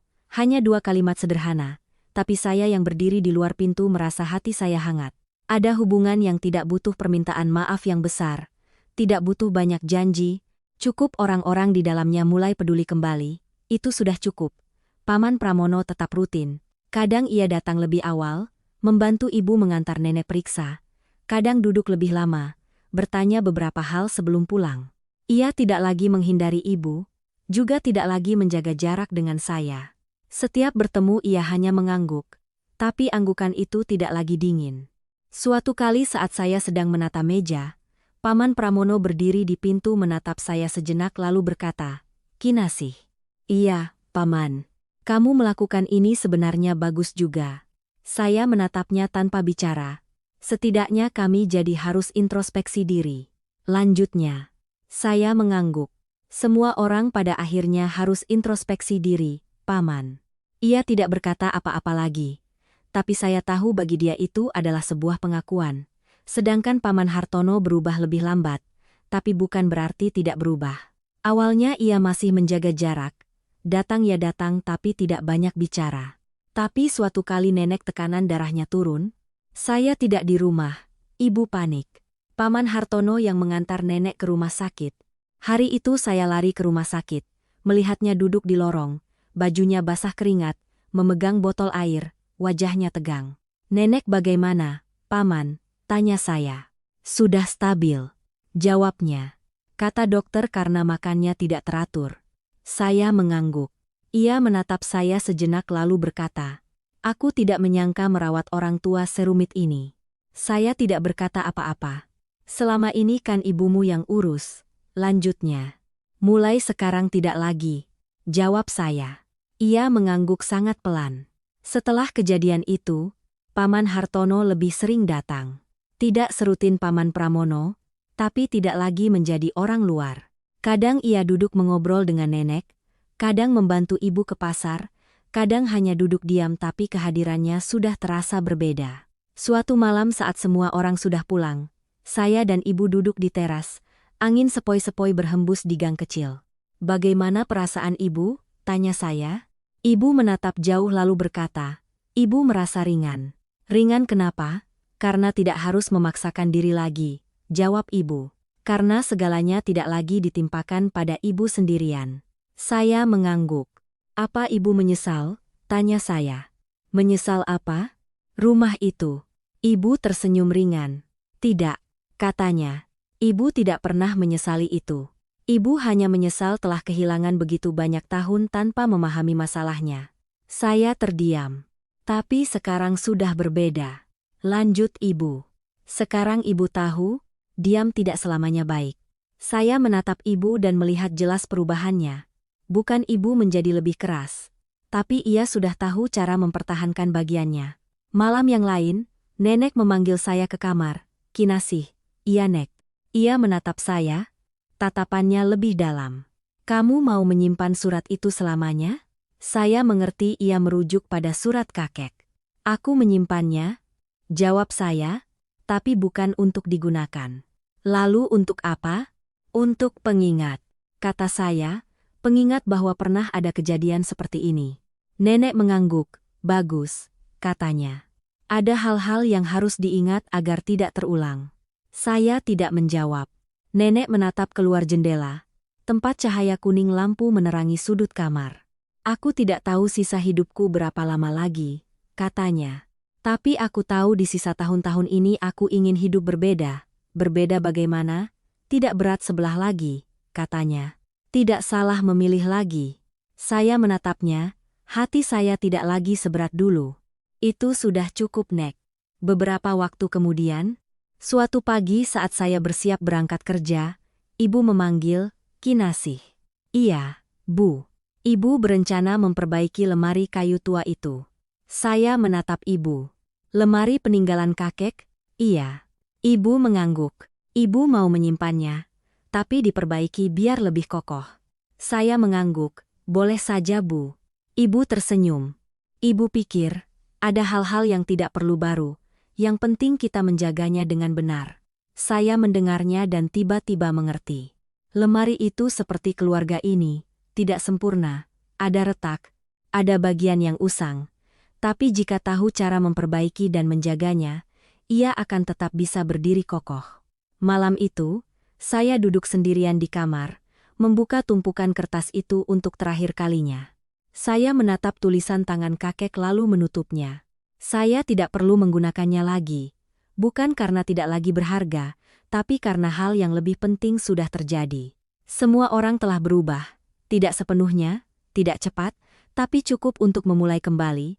Saya menyimpan tumpukan kertas itu di laci, menguncinya. Di luar, suara ibu memanggilku makan malam terdengar. "Kinasih, ayo makan." "Iya, Bu." Saya berdiri dan melangkah keluar. Rumah kecil ini masih sama seperti dulu. Tapi kali ini saat saya melihat sekeliling, saya tidak lagi merasakan kesempitan. Hanya terasa cukup, cukup orang, cukup hangat, cukup untuk sebuah keluarga benar-benar menjadi sebuah keluarga. Ada cerita yang tidak berakhir dengan menang atau kalah, benar atau salah, melainkan berakhir dengan sebuah kesadaran yang sunyi, dan mungkin itulah akhir yang paling berharga. Kisah Kinasih bukan tentang menuntut kembali dua rumah, bukan juga tentang konfrontasi untuk merebut keuntungan. Lebih dalam dari itu, ini adalah perjalanan seorang anak yang berani berdiri untuk mengembalikan keadilan bagi ibunya. Seorang wanita yang begitu terbiasa dirugikan, hingga lupa bahwa ia juga punya hak untuk diperlakukan dengan baik. Ada satu hal yang sangat nyata dalam hidup yang mungkin pernah kita lihat dimanapun, bahwa dalam keluarga, orang yang paling baik hati seringkali memikul beban terberat, orang yang paling banyak mengalah, justru dianggap wajar untuk terus begitu. Tapi keadilan tidak datang dengan sendirinya. Ia hanya muncul ketika ada seseorang yang cukup sadar dan cukup berani untuk mengatakan apa yang perlu dikatakan. Kinasih melakukan itu, bukan dengan kemarahan, melainkan dengan kejelasan, bukan untuk menghancurkan keluarga, melainkan untuk menjaganya dengan cara yang lebih benar. Dan ketika kebenaran diletakkan di atas meja, ketika setiap orang dipaksa untuk melihat kembali diri mereka sendiri, hal aneh terjadi. Tak ada yang kehilangan apapun. Sebaliknya, mereka menemukan kembali sesuatu yang pernah mereka jatuhkan. Tanggung jawab, kepedulian, dan ikatan keluarga yang sesungguhnya. Mungkin tidak semua orang berubah seketika, tapi memulai saja sudah merupakan langkah yang sangat besar. Karena pada akhirnya, sebuah keluarga tidak perlu sempurna, cukup setiap orang tahu untuk berdiri di posisinya, tahu salah, dan mau memperbaiki. Itu sudah cukup untuk menjaga dua kata orang terdekat dengan cara yang paling utuh.